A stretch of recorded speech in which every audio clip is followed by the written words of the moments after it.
It was an ancient and well-known story about Romeo and Juliet, whose names will forever remain in the memory of mankind as a symbol of a tragic love that cannot be forgotten.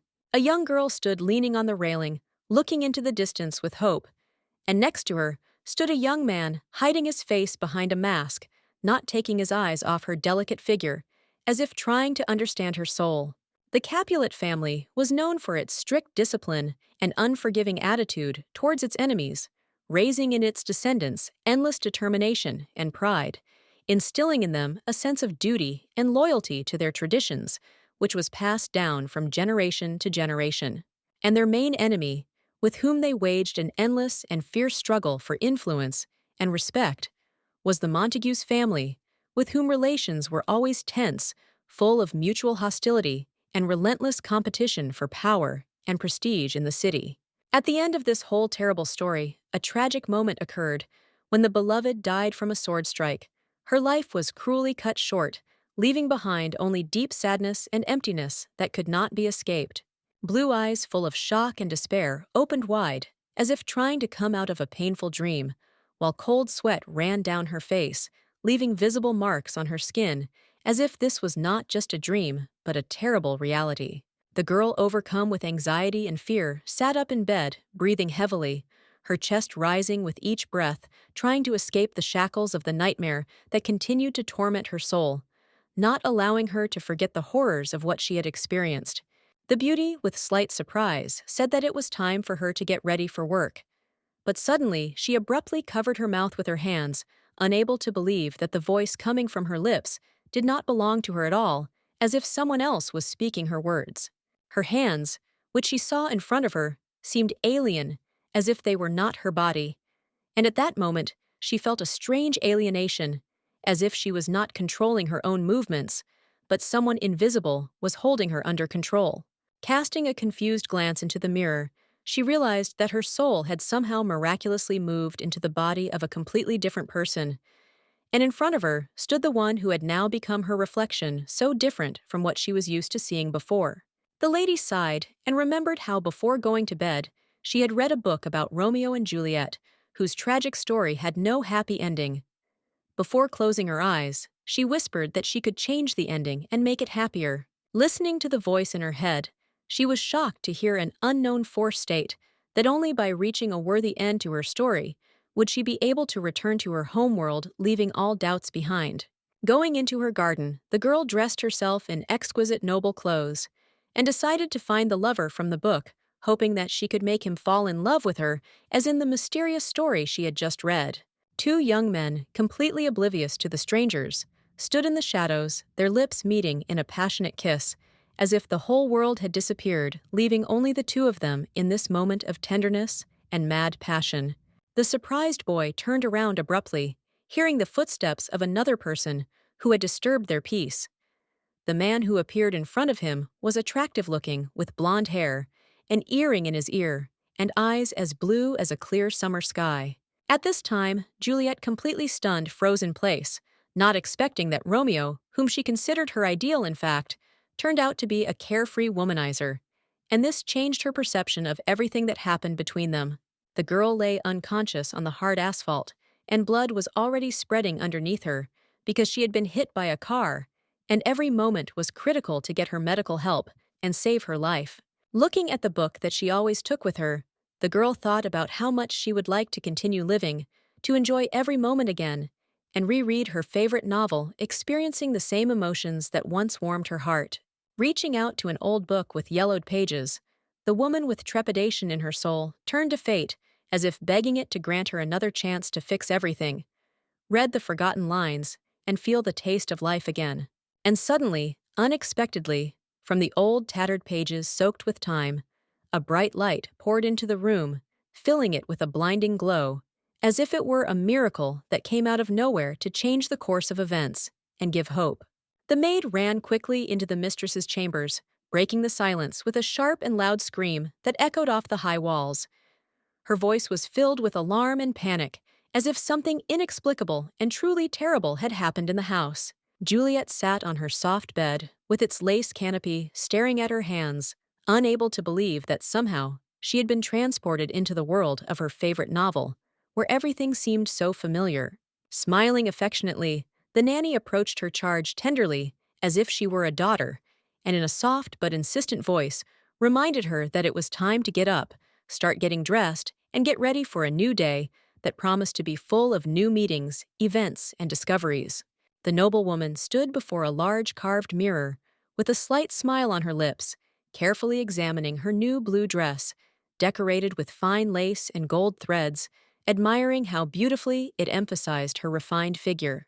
Juliet froze in complete shock when she learned that Romeo, the very one she had read about with trepidation in her favorite novel, would also be at the market today, and the thought that their destinies would be tragically intertwined did not give her any peace. The lines from the book where their love story ended in death were still ringing in her head, and her heart sank painfully, realizing that her feelings for the guy could lead to the same tragedy that she once reread with tears in her eyes. Clenching her fingers on her knees to calm the trembling, Juliet looked at her nanny, and with genuine curiosity bordering on determination, asked where the market was, clearly hinting at her desire to go there and perhaps meet Romeo. The weather outside was beautiful. The bright sun flooded the city with warm light, gently playing on the leaves of the trees, whose crowns leaned over the roofs of old houses, making the morning almost magical, as if time itself had slowed down.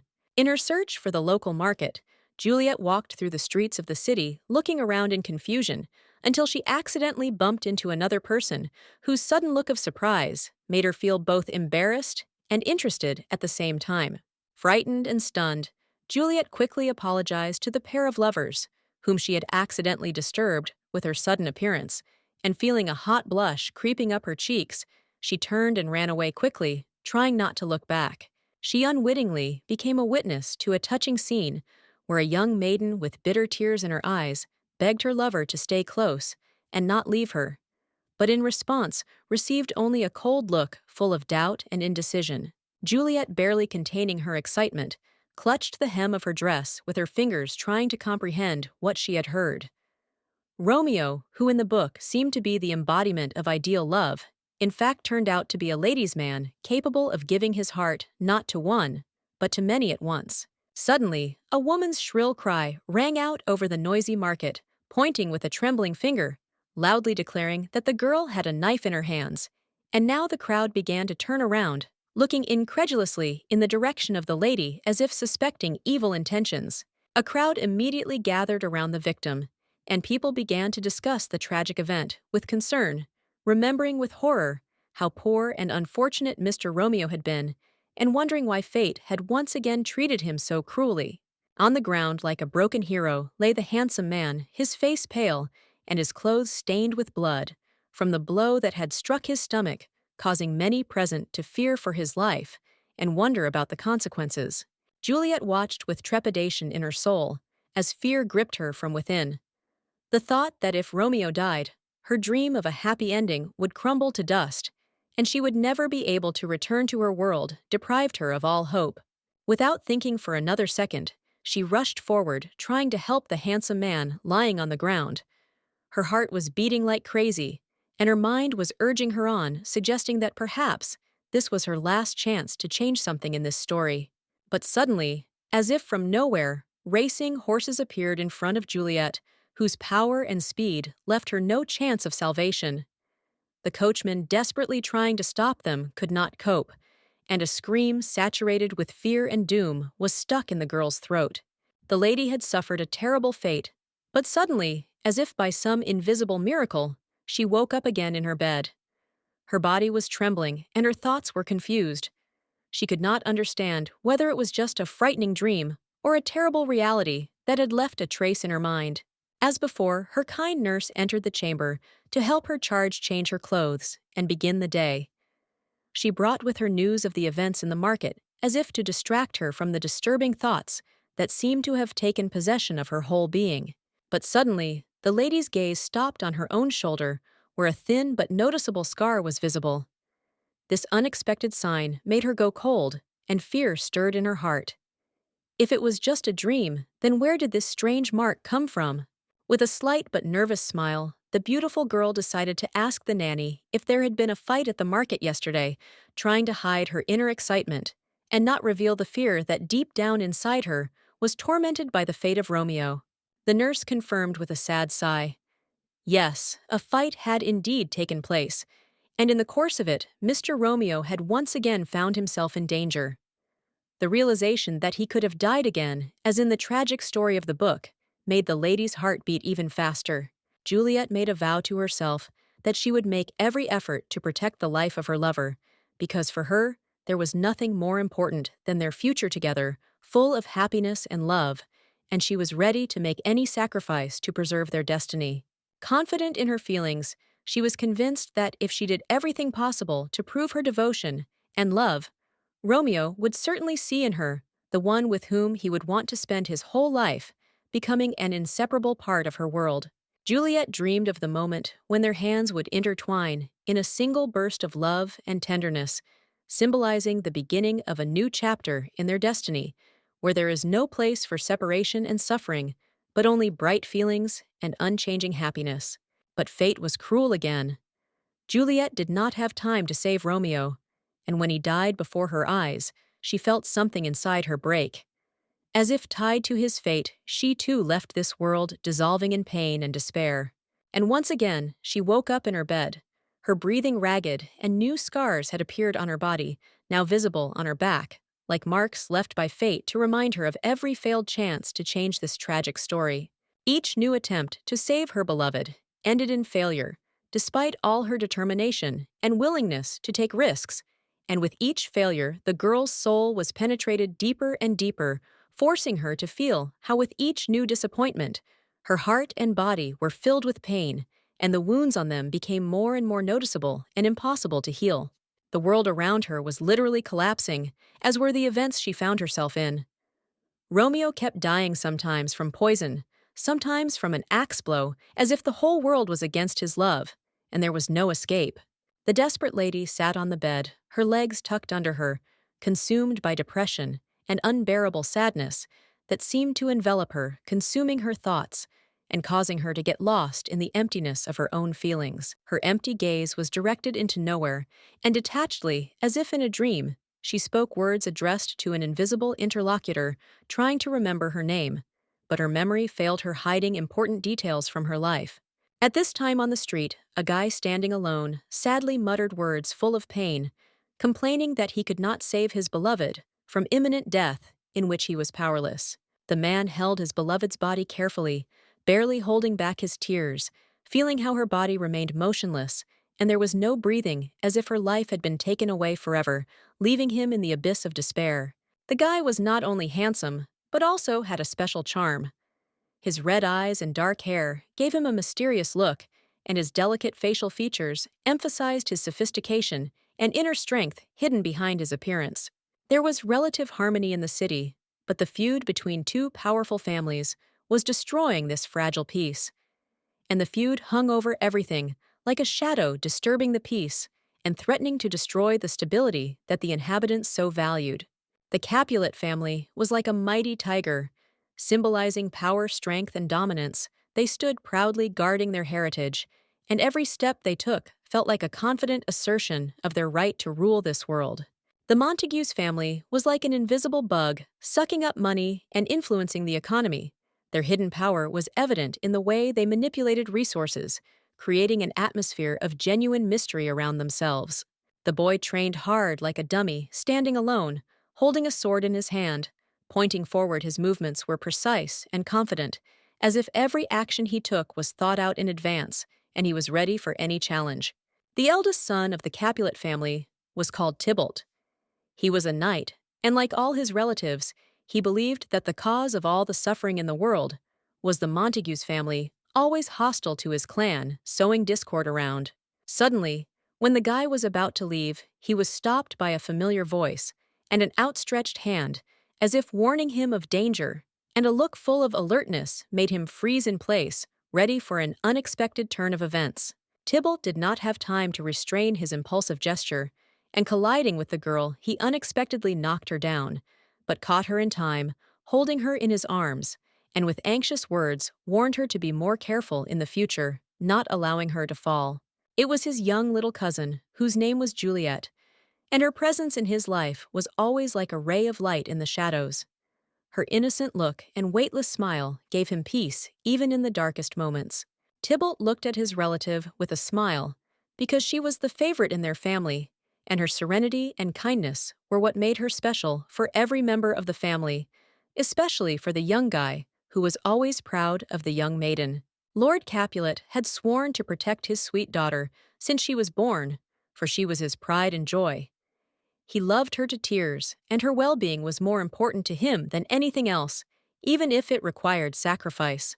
And so the man took the young boy into his family and entrusted him with the task of looking after his daughter, realizing that in this world she needed a protector who would give everything for her safety and well-being. Thus, Juliet found a strong ally who became a reliable support for her. His name was Tybalt, and he readily accepted the responsibility for her protection, vowing to be there in any situation. The little girl, squealing joyfully, grabbed her protector's finger, glowing with happiness, as if not realizing the importance of his role in her life. But her trust and purity of feelings filled his heart with pride. With a blush on his face, the boy smiled, ready to provide protection and take responsibility for his younger cousin, guarding her and helping her in everything she could possibly want. He constantly followed his cousin, never leaving her alone, and she in turn got into the most amusing and awkward situations, such as once when she climbed a tall tree and could not get down, requiring help. One day, when the girl, all grown up, came to him covered in flowers, telling him that they had been given to her, Tybalt was shocked. He could not believe how quickly she had grown up and how her innocence had been replaced by femininity, which shook him to the core. And so when the little girl turned into a beautiful young girl, more and more guys began to show attention to her, give her flowers, and even read poems expressing their admiration for her insane beauty, which only caused him anxiety. Tybalt shuddered in horror when he heard that one of the youths was ready to take his cousin by force, to kidnap her, if she did not agree to be his. He realized that his role as protector had become more important than ever, and now he was ready to fight for her safety. The cousin felt like a man who was guarding a poor and innocent lamb, protecting it from bloodthirsty wolves, ready to harm it, because it was his duty to protect it from any threat and fear like a faithful guard. All he really wanted was to see Juliet happy, for her laughter to always sound, and for her smile to light up the world around her, bringing light and joy like the spring sun that warms the heart. When Juliet was happy, her bright smile made Tybalt himself unable to restrain himself from joyful laughter and smiles, and they often walked in the garden, enjoying every moment of her carefree gaiety. However, something was bothering him, and now, for the third time, he went to the market, where the crowd was loudly discussing the news that the Montagues family had again entered into a fight with Capulet, filling his soul with anxiety. Tybalt was a renowned swordsman in his country, and everyone feared him, for it could happen that any of his opponents would be nothing more than meat on the tip of his sword, falling victim to his inexorable strength and skill. Since childhood, he did not like the Montagues, because they often made fun of him, laughed without being embarrassed by their actions, and this left deep grievances in his soul that could not pass without a trace forming hatred. The Montagues were always impudent people, not ashamed of their actions or their words, ready to commit any meanness for their own benefit, without thinking about the consequences, which only increased the hostility and enmity with Capulet. Raising his weapon, the man exclaimed with fury in his voice that if the Montagues had insulted ordinary citizens, who in turn were relatives of the Capulets, then the barbarians had insulted an entire family, and such criminals deserved punishment. People greeted the hero with joy and gratitude, because he was ready to protect them from the evil and merciless Montagues, ready to cause pain and destruction, and they believed that with him their life would become safer. At the end of a long day, the boy, feeling tired and exhausted, finally lay down on his bed, closing his eyes and feeling his whole body fill with heaviness, because he gave all his energy to the fight. In his dream, his beloved cousin appeared to him with long black hair braided into a hairstyle, and in a cute dress that perfectly emphasized her grace, and he could not help but admire her beauty and tenderness. Sweet Juliet smiled at him. Her eyes were shining with happiness, and she looked at him with such sincere joy that the guy's heart was filled with warmth, feeling the fullness of her love and feelings. In this dream, she seemed to see her love her destiny, and both of them so close to each other were filled with happiness, and their joy seemed so bright and unchanging that this moment remained in his memory forever. However, everything ended tragically, and the blade covered in blood became evidence of an inevitable fate, reminding us that nothing lasts forever, and sometimes the most beautiful dreams are destined to fade away. Juliet, overcome with deep pain and despair, without hesitation, plunged the dagger into her heart, and her life was tragically cut short, leaving behind only emptiness and immeasurable sorrow. The boy woke up with a sudden movement, jumping up in his bed, and in a panic began to ask himself why his beloved cousin, with whom he had shared the best moments, was doomed to such a terrible fate, even in a dream. Next to the lady on the bed lay a young man with bleached hair, and his lifeless body also evoked a sense of tragedy because he looked no less dead than she did, as if the light had gone from his eyes, leaving only emptiness. This guy was a real womanizer, whose reputation left no chance for Juliet to fall in love with him, especially since she was not ready to sacrifice herself for such a man whose actions spoke of his emptiness. A bead of sweat trickled down the man's face as his thoughts ran through the possible consequences, and he realized that perhaps this was a prediction of the future, vague and inevitable, that he could not ignore. Looking out the window at the moon and sitting in bed, Tybalt realized that he had to do everything he could to protect his cousin, because her safety was the most important thing to him, and he could not afford to lose. The lady joyfully called out her relative's name, and like an angel, she literally fell from the sky, her body tumbling rapidly until it met the hands of someone who could catch her. Tybalt instantly catching, the lady reproached her with a slight smile, reminding her that such actions could be extremely dangerous and that she should not risk her life so carelessly because he would always be there to support her. The beauty, continuing to speak in a sweet and confident voice, admitted that she knew that this guy would always have time to catch her. But suddenly, her voice became trembling, and with a question on her lips, she asked why he did not save her last time. The dream, which seemed calm and peaceful, suddenly turned into a real nightmare when the man's face distorted into an expression of incomprehension, and a drop of blood fell from his face to the ground, with which an unknown tragedy was associated. Juliet, like a lifeless doll, began to fall from the arms of the panicking youth, and her body again lay on the ground, deprived of life. And at that moment, she seemed to be resurrected and died again in his arms. Only the knife, with its bloody steel, continued to slide along the river of blood, leaving behind a trail of what was left of the battle, as a reminder of the pain and death that overshadowed the mind and heart in that moment. The sounds of fighting could be heard on the training field, not far from which stood a house. Its walls seemed gloomy, and seemed to absorb all the sounds of this battle, leaving only silence around. Tybalt stood there, tired, with dark circles under his eyes, looking like a zombie who hadn't had enough sleep from the nightmare that had haunted him the night before, and he couldn't shake the heavy feeling of fatigue that seemed to be weighing him down. The cousin tilted his head to the side, not wanting to admit it to himself, but realizing that Juliet could possibly actually fall in love with a jerk like Romeo, and it tormented him because he knew her feelings were sincere. Handsome Montagues was the ideal young man with whom all the girls of their country fell in love, like a prince spoiled on the throne, surrounded by attention, who could easily conquer hearts. But in his eyes there was emptiness, unable to give true love. But behind the mask of this handsome man lurked a snake, whose words were worthless, for he used them to manipulate, creating the illusion of sincerity, while in his soul there was no room for either feelings or honesty. Tybalt decided for himself that he should keep his cousin away from this womanizer, because he knew very well that Juliet would not find happiness with this man, but only disappointment and pain, which he did not want to cause her. The women greeted Romeo with delight, meeting him with rosy faces and shining smiles that were full of admiration and adoration, as if he were their ideal with whom they were ready to share any moment of their lives. The guy tried to move forward, pushing his way past the girls who were in love with him, and with a politeness that was almost tired of their attention, he asked them to give him the way, although they still couldn't take their eyes off his attractiveness. The young man with golden hair was incredibly charming, and his faithful friend walked next to him, and Romeo with a smile greeted the ladies, and gently asked them not to interfere with his walk, as if these words were natural and effortless for him. Montague suddenly smiled seductively. His gaze became bold, his beauty incredible, and he began to flirt with the ladies, causing in their eyes a desire that they tried with difficulty to hide from his attention. Tybalt watched the womanizer with complete indifference, but irritation was boiling in his soul.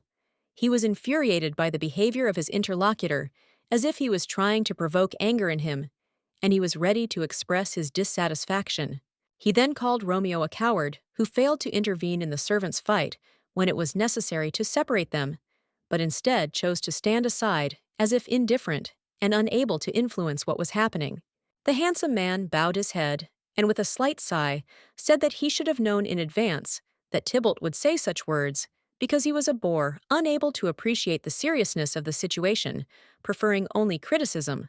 Romeo smiled mockingly and added that he was not one to interfere in other people's affairs, unlike his interlocutor, who always sought to interfere in personal squabbles, as if it was important to him that everything happened according to his will.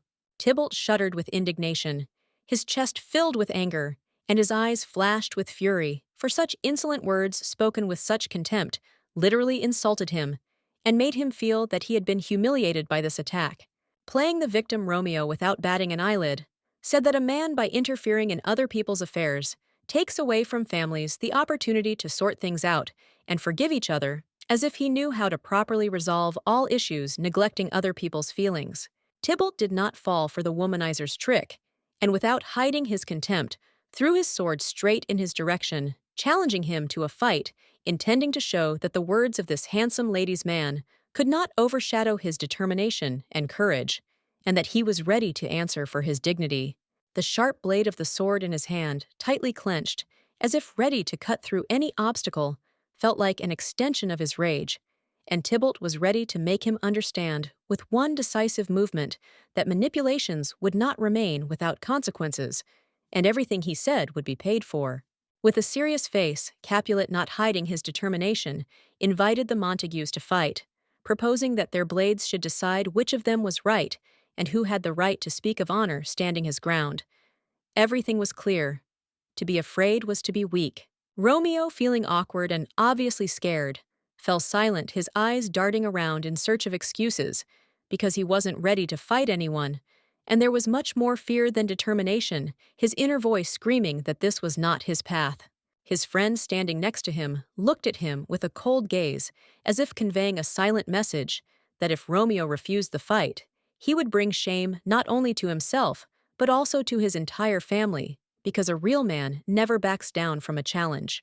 Romeo winced, gritting his teeth. His inner resistance was strong, but he knew that he had no choice but to accept the challenge, because to refuse a fight would mean betraying not only himself, but also his honor, and he could not allow that.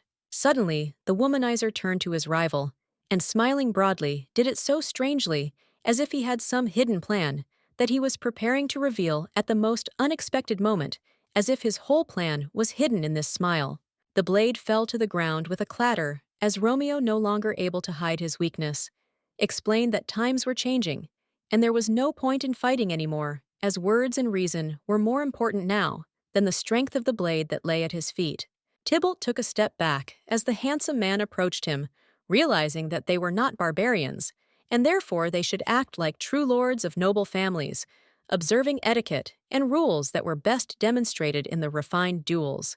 As a result, the swordsman was exposed as a rude and scoundrel, and nasty rumors began to circulate among the crowd that he was the adopted son of a lord, which made him look more like a pathetic imitator than a true nobleman, and his reputation went downhill. Young Tybalt was outraged. He could hardly contain his indignation when he heard his interlocutor say that it was time for them to go to a fencing lesson, and he realized that he would again decide to avoid fighting him, preferring study and training to an honest fight. The trees rustled, the wind blew, and silence surrounded everything around, broken only by the slight movement of the leaves, and everything else was absorbed by silent nature, as if it itself knew that something important was happening, but did not interfere.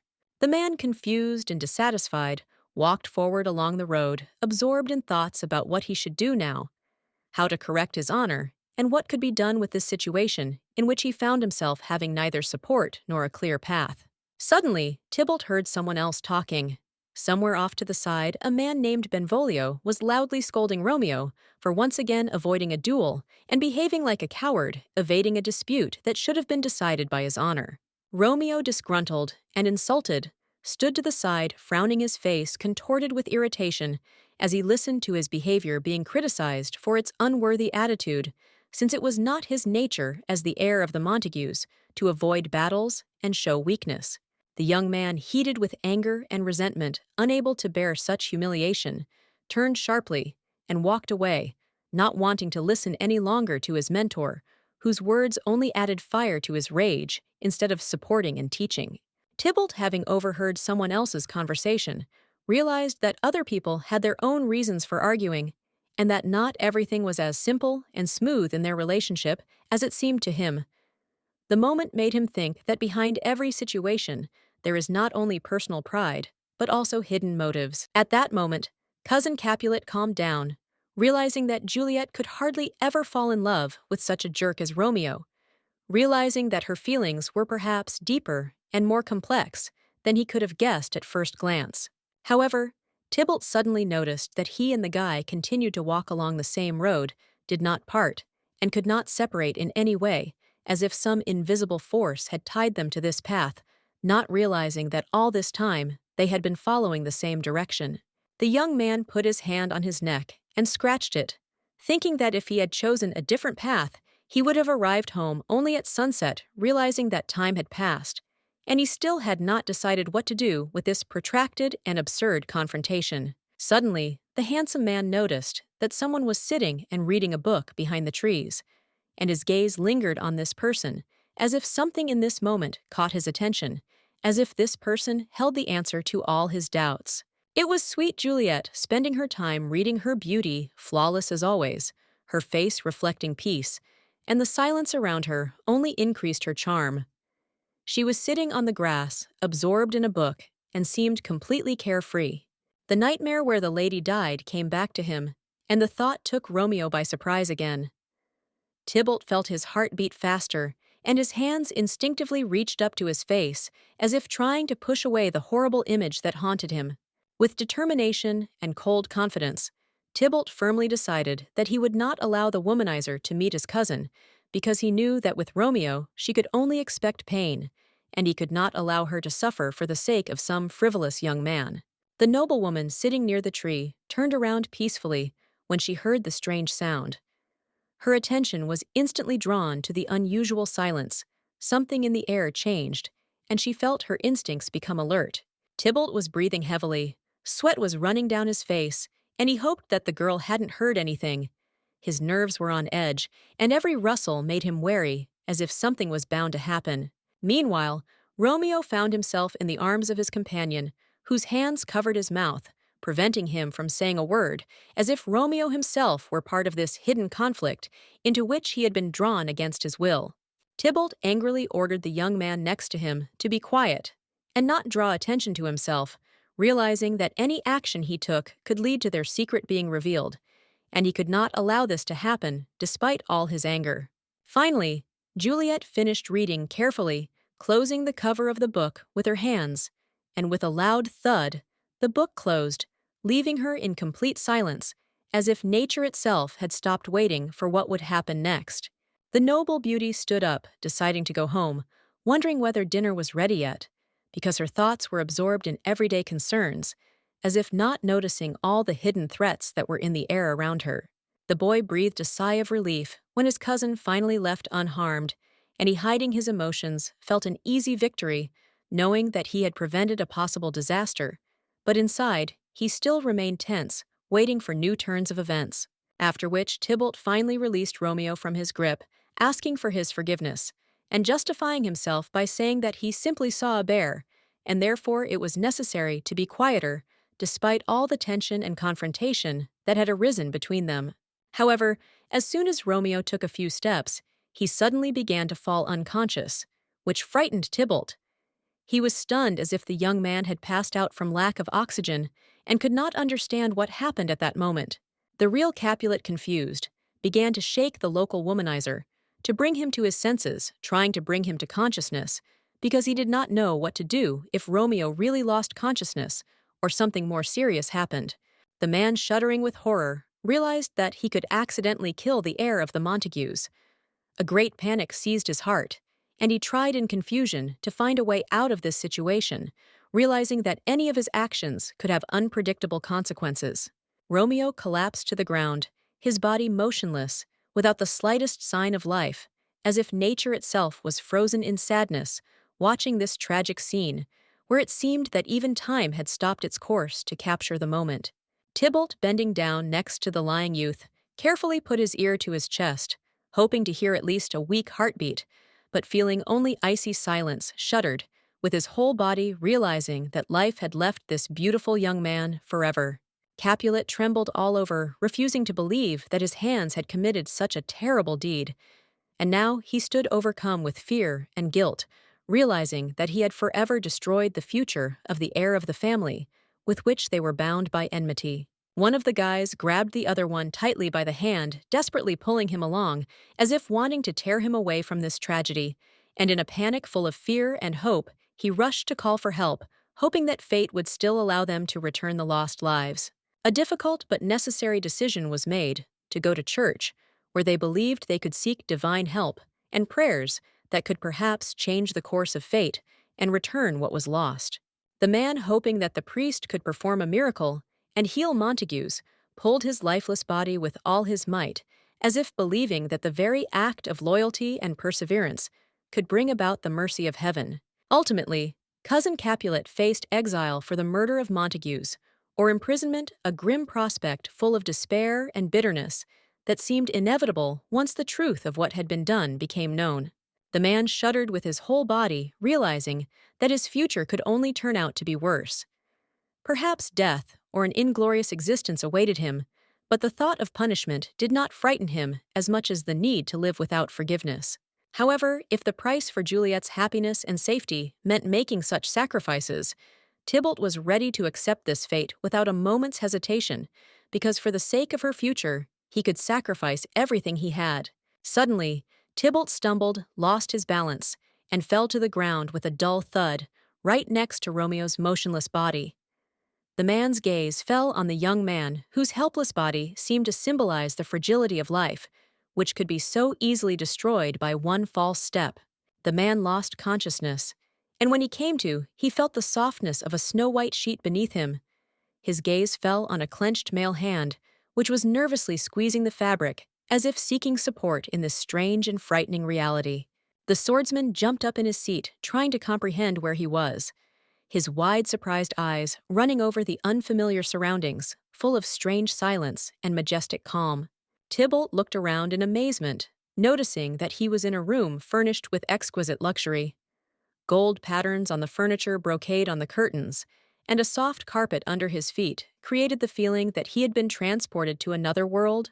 Pressing his hand to his stomach to calm his anxious excitement, he suddenly noticed that he was wearing completely new clothes, a snow-white nightshirt, which someone had obviously carefully selected, and dressed him in while he was unconscious. Suddenly, the maid burst into the room with a noise loudly exclaiming that Tybalt had slept especially long today, and spent the whole morning in bed, as if he had forgotten about business and worries. Her voice sounded both alarmed and reproachful, causing the man to become wary. Tybalt looked down and thought thoughtfully about the fact that perhaps his crime had already been discovered, and the decision about his punishment had been made, and therefore this whole calm atmosphere could only be a prelude to the inevitable punishment. However, the maid had something completely different in mind. She, not suspecting for a moment of his worries, put a basin of water on the table, and looking at him with surprise, asked what he was talking about in such a strange, tense voice. Tybalt froze, shocked by the news he heard from her. It turned out that Montagues had once again entered into a fight with the Capulet family's men that morning, as if nothing had happened. Shocked to the depths of his soul, he rushed to run along the long corridor, unable to understand what was happening now. Romeo, according to his memories, died in his arms, and this guilt burned his heart, and now everything seemed to return to normal, causing horror and bewilderment. Juliet greeted her cousin with a warm and sincere smile, her blue eyes filled with joy at meeting a loved one. However, the moment she looked at his face, her mood immediately darkened. Something was wrong. However, Tybalt, gloomy and lost in his own thoughts, just walked past her without even stopping, and when she tried to speak, he responded rudely and coldly, saying that he had too much to do, and that he had no time for talking now. Meanwhile, the heir of the Montagues family, accompanied by guards, was escorted back to his estate, sternly informed that his punishment had already been determined. He would be held responsible for provoking the fight, jeopardizing the fragile truce. Romeo frowned and slowly looked up, and at that very moment his attention was drawn to the sudden appearance of Tybalt, who stepped out of the shadows so abruptly, as if he wanted to emphasize his importance and show that he had not appeared by chance. The young man, hardly noticing the presence of his cousin from the Capulet family, passed by him with such a defiant air that he stopped only to call him a coward unworthy even of his servants, and sarcastically repeated Capulet's words of the previous day. Deep night had fallen, covering the world with a thick blanket of darkness. The trees stood motionless like black silhouettes in a chaotic dance, and every sound seemed louder against the absolute silence of the surrounding forest. Tybalt sat on the edge of his bed, lost in painful thoughts, and could not understand why everything turned out the way it did, because he clearly remembered how yesterday he pierced Montague's heart, and the last glimmer of life froze in his eyes. Suddenly, there was a knock at the door, and a voice coming from the other side said that he had brought dinner for the swordsman, hoping that it would somehow brighten up his loneliness, but it was obvious that the situation itself was not conducive to a meal. However, in response, the maiden heard that Tybalt was sitting without an appetite, absorbed in gloomy thoughts, and therefore resolutely did not let the lady into his chambers, refusing even simple gestures of attention and care. The noblewoman standing in front of the door sadly explained that she was worried about her cousin, who had not left the room for too long, and was behaving strangely, as if something unknown was gnawing at his soul and depriving him of his former peace. With his hands folded in front of him, in a gesture of humility, Capulet quietly asked for forgiveness, aware that even at that moment his words might not be heard, but he still hoped that he could at least slightly ease the great suffering. Tybalt, heading for the door, wanted to greet his cousin, convince her that she was not guilty, and try to calm her down, because the anxiety in his heart did not allow him to remain calm and indifferent, understanding that her experiences were not an accident. The lady entering the room seemed to become part of the dark world that surrounded Tybalt, and her green dress flowing across the floor gave the moment additional heaviness, as if slowing down time and emphasizing the tragedy of what was happening and her internal conflict. However, suddenly, the girl, unable to restrain herself, lowered the tray, and it fell to the floor with a dull sound breaking the dishes, and the sound of breaking glass echoed throughout the room, emphasizing the destruction, not only material, but also moral, because every action of hers only brought this moment of despair closer. Tybalt himself flinched as the lady instantly grabbed the blade and pressed it to his chest. Her threat clear and decisive, her words filled with rage, a determination to destroy him, a willingness to fight to the last, even if it meant resorting to cruelty. The man began to shake with fear in the lady's arms, feeling her coldness and determination. His body did not give in to resistance, and there was so much harshness in her gaze that he realized that her intentions were far from peaceful, and not a single word could change her mood. The eyes of this beauty, full of icy cruelty, were cold and merciless, like the gaze of a predator who knows no pity and no fear, and he felt how these eyes penetrated his soul, as if freezing him from the inside.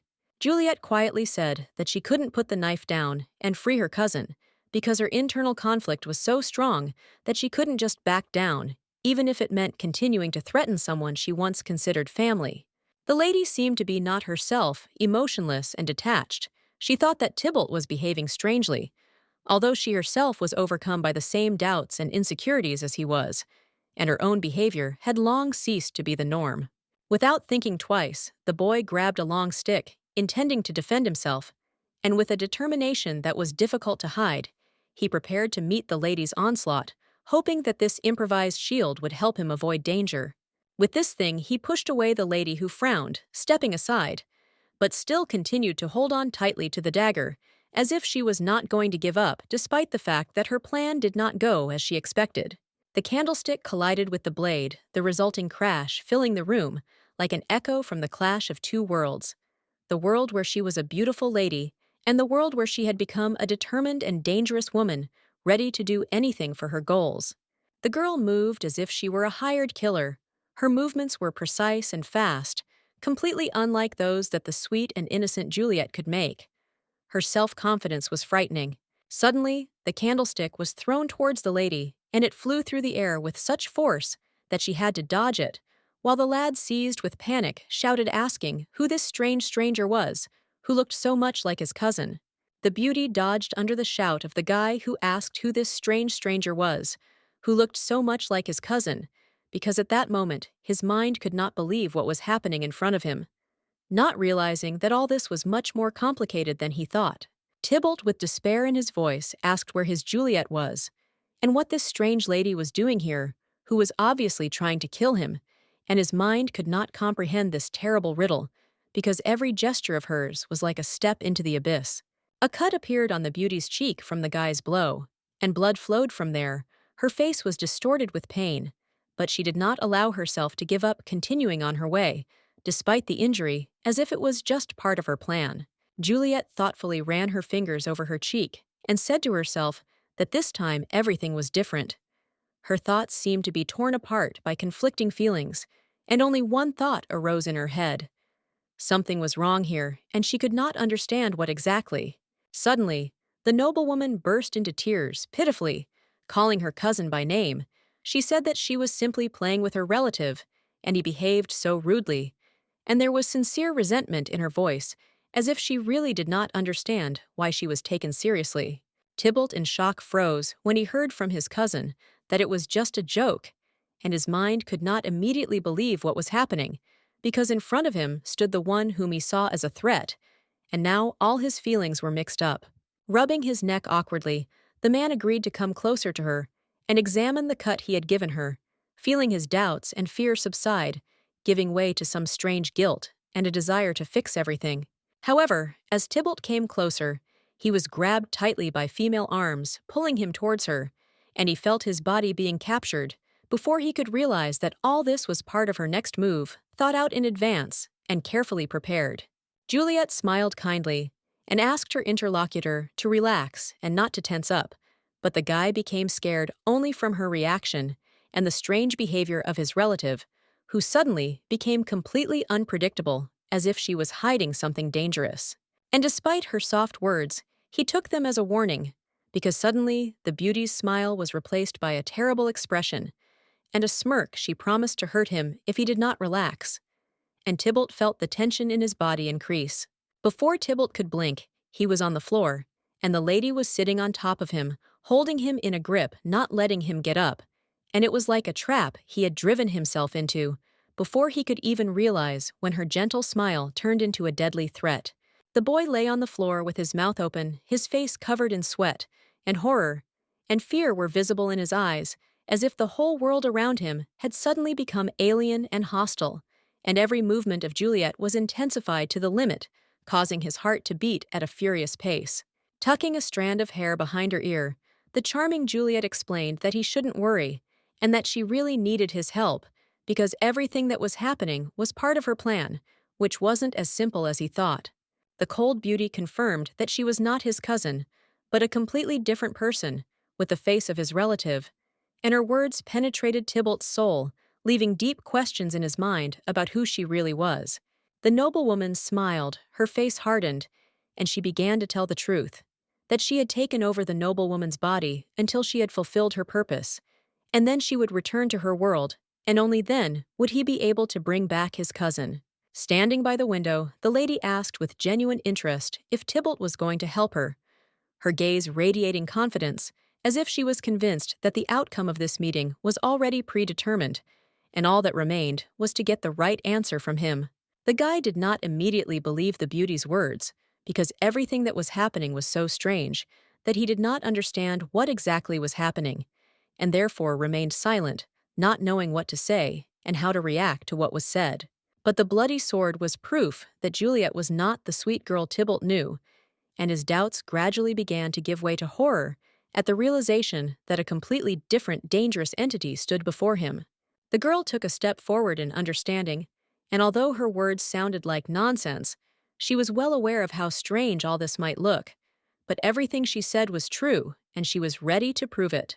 The aristocrat sat down on the bed and thoughtfully asked herself what she had to do to make the man believe her, because everything that was happening seemed so ridiculous and did not fit into the mind of Tybalt, who was not ready to accept her words. Tybalt shuddered in horror when he heard that the lady knew about what had happened yesterday, about his murder of Romeo.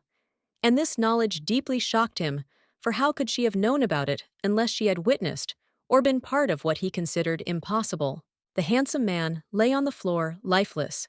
His body seemed to be consumed by the shadow of horror, as if it had eclipsed everything around him, unable to comprehend what was happening. And the world around him was falling apart from this indescribable silence. With a cold, creepy look and a grin with blood on her cheek, the beauty said that Tybalt was to blame for Romeo's death. And her words sounded like a sentence which instantly awakened a feeling of guilt and fear in him. Closing her eyes, Juliet now understood why Tybalt had been acting so strangely. He too had traveled through time, and this discovery changed her perception of the situation, as if everything that had happened was just part of a larger picture. The guy couldn't believe how much the beauty knew about him, about his fears, guilt, and experiences, and this terrible moment was a shock for him because he didn't expect that his secrets would be revealed so quickly. The lady still joyfully and feignedly said that she was Juliet from another world, and her words continued to sound like a riddle, further confusing his mind and pushing him to the idea that this moment could not be ignored. The lady extended her hand forward and promised that she would tell him part of the truth about what was happening if he helped her, and her gesture was like a promise to reveal a world full of mysteries and secrets in which Tybalt might have to play a key role. Tybalt was in no hurry to accept the offer, before asking if the lady was sure that his cousin would return after her return to her world, because this thought did not leave him, and he could not risk it without knowing what would really happen to Juliet if she disappeared from his life.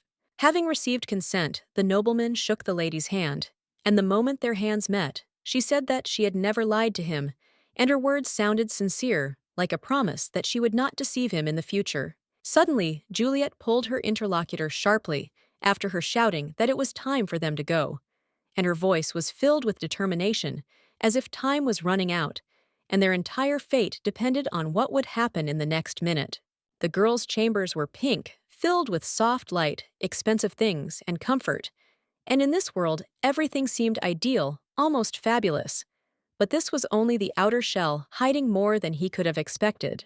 Tybalt stood awkwardly at the entrance to his relative's room, unsure of how to act.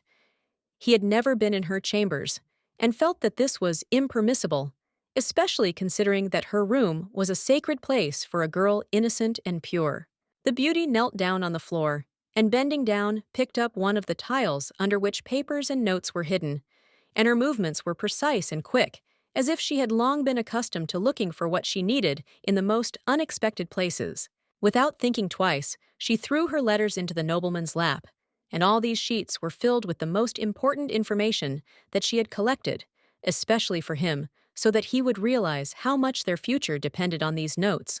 These notes recorded everything that could happen in the future, and each page contained the answer to the most important question that could change not only their lives, but the very course of time if they did not make the right decision. Tybalt suddenly laughed when he read on paper the awkward death of Romeo, who slipped on a tomato and died from this absurd incident, and his laughter was full of surprise at the absurdity of what was happening. However, the man immediately stopped laughing, his mouth wide open in amazement, when he realized that this ending was not the worst, because according to the records, Juliet did not marry Romeo, which seemed incredible to him. But despite this, the guy still died because of the tomato, and no matter what attempt the lady made to change this outcome, her efforts were in vain. Romeo's death was predicted, and nothing could avoid it even if she tried to save him. Eventually, the maiden explained that she had asked her cousin to help her marry Romeo and bring to life the ideal ending she had dreamed of, believing that this would lead to the right outcome for everyone in her world. The nobleman stood there awkwardly horrified asking if the lady had to marry this womanizer, since the idea that she could be with such a man seemed impossible to him, and he could not understand why Romeo in particular was so important. Pressing her palm to her cheek, Juliet agreed that there was a condition. Her fiancé had to be the sweet Romeo, and it was inevitable as part of her destiny, which she intended to fulfill no matter what. Now she had her own loyal swordsman, a doll, who would help her make her goals come true, and she was sure that with his help, everything would work out, because he was the only one who could act according to her plan without asking unnecessary questions. With the help of the map, they will be able to find their way to the right place, which will lead them to a good ending that will not only justify their efforts, but will also open the doors to a new life filled with hope and opportunities to change the future. Following the directions, they will soon find a treasure chest that will open, and a bright light will come out of it, as if fate itself had finally decided to reveal to them the secrets that had remained hidden from their eyes until now. And Tibble joyful will return his sweet cousin back, and the long-awaited family reunion will come when their hearts will beat in unison, and all the trials and dangers will be left behind, leaving only happiness and a bright future. The man nervously shuffled through the papers, on which were written down various options for how Romeo could have died, and each line added anxiety to his heart, because there was not one of these outcomes that he liked. Tybalt sighed excitedly, not knowing what to do, feeling that this was not his Juliet, and everything that was happening was alien to him, because he understood. In front of him, there was someone else who was using the face of the girl who was dear to him. This stranger needed his help to return to her world through the mirror, and she was ready to do anything to carry out her plan, despite the fact that her goals and intentions remained dark and unclear to Tybalt. The guy's hand gripped the documents firmly and decisively, as if he was trying to take control of the situation, not to let it slip away, even if everything that was happening seemed impossible. And in his soul, there was a burning uncertainty that he continued to fight. He remembered how little Juliet as a child asked him to always be there on her side, because she considered him her best friend, and believed that he would always be there ready to help at any moment. The boy then made a vow that he would always protect his cousin, and that promise became an integral part of his being so deep and strong that it never allowed him to forget who he was to her, no matter the difficulties of the world. The girl, feeling satisfied, smiled, hearing from the man the words that he would do everything possible to support her, confident that with his help she would definitely achieve her goal, and that his participation would be decisive in her mission. Soon, however, Tybalt regretted his words as he carried Romeo on his shoulder with a cap on his head, realizing that his decisions filled with promises could lead to the most unexpected and difficult consequences.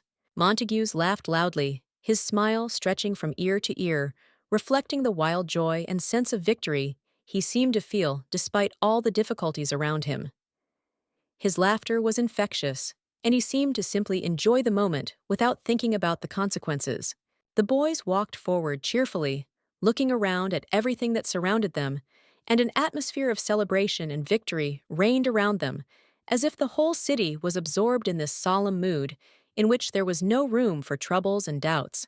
On the floor lay papers on which were written the roles that Tybalt was to play according to the lady's plan, where every detail, every step was thought out and written down with the utmost precision, as if fate had already been decided. The lady showed the guy a plan on paper, which stated that the cousin was to become Romeo's friend and gain his favor in order to be used in the game she was developing to fulfill her goals.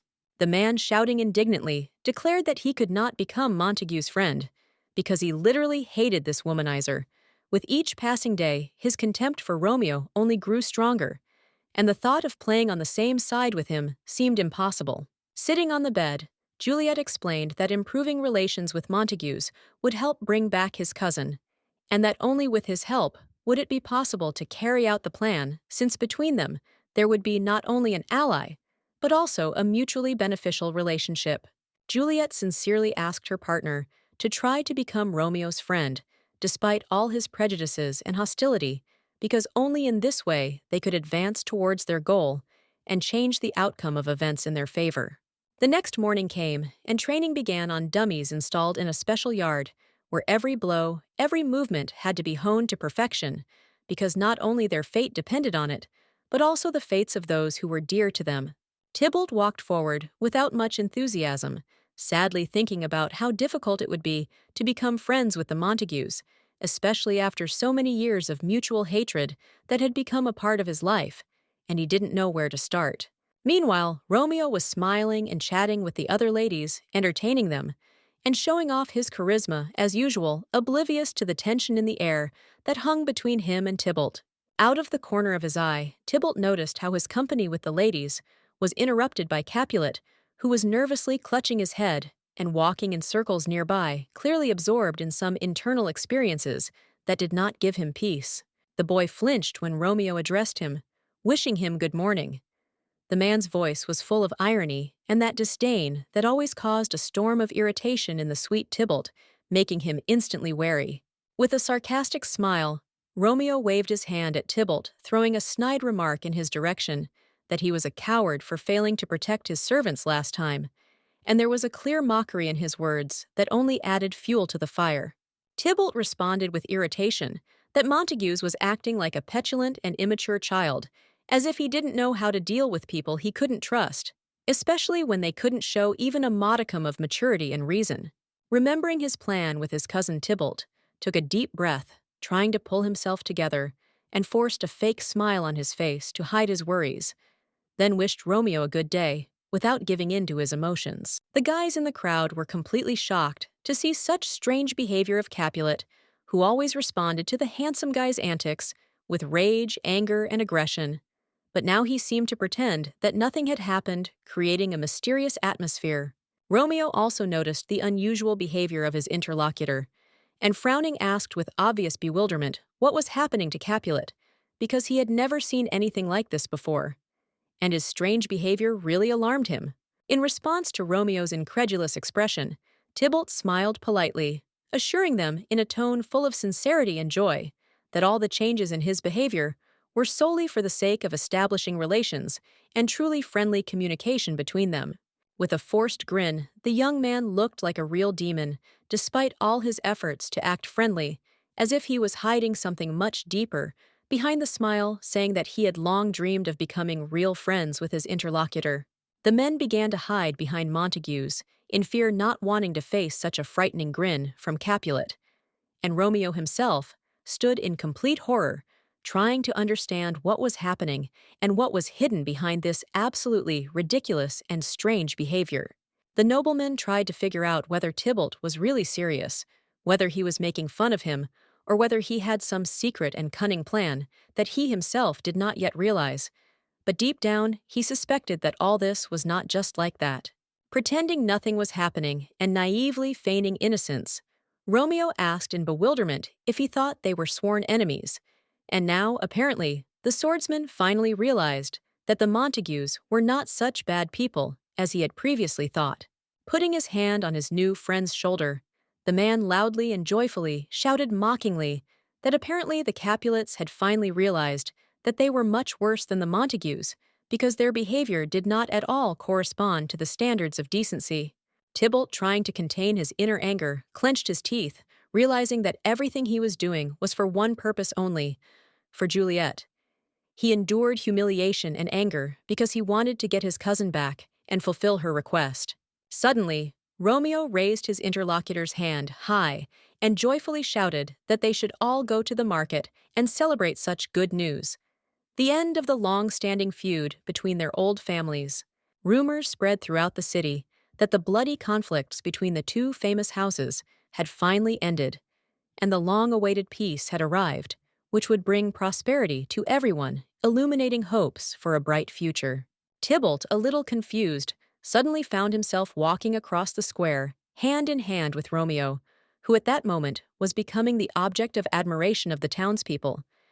Everyone was singing odes to him, welcoming the new beginning that promised to change destinies. As a reward for the peace agreement, the Montagues handed Tybalt a cup of drink, and he accepted the gift gratefully, feeling the weight of tension that had been squeezing his shoulders gradually ease away, leaving a feeling of relief. The spoon accidentally hitting the rim of the mug attracted the attention of the crowd, and everyone froze in anticipation, for the toast was ready, and with it the promise of a better future for all.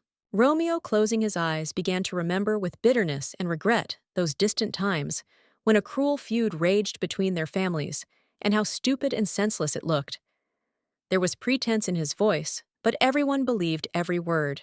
The crowd, in complete amazement, listened spellbound to the pompous speech of the young man, who stood with his mouth open and his eyes sparkling, as if greedily catching every moment, as if he were a priest of some ancient cult. Tybalt, standing awkwardly nearby, had absolutely no idea how to react to what was happening, and his mind was shrouded in confusion, not understanding how to behave in such a situation, what to do with the emotions that overwhelmed his soul. Romeo, however, with a caustic, ironic smile, firmly said that he wanted to thank Capulet for the first step towards reconciliation, boldly expressing his feelings as if it were an act of great virtue on his part.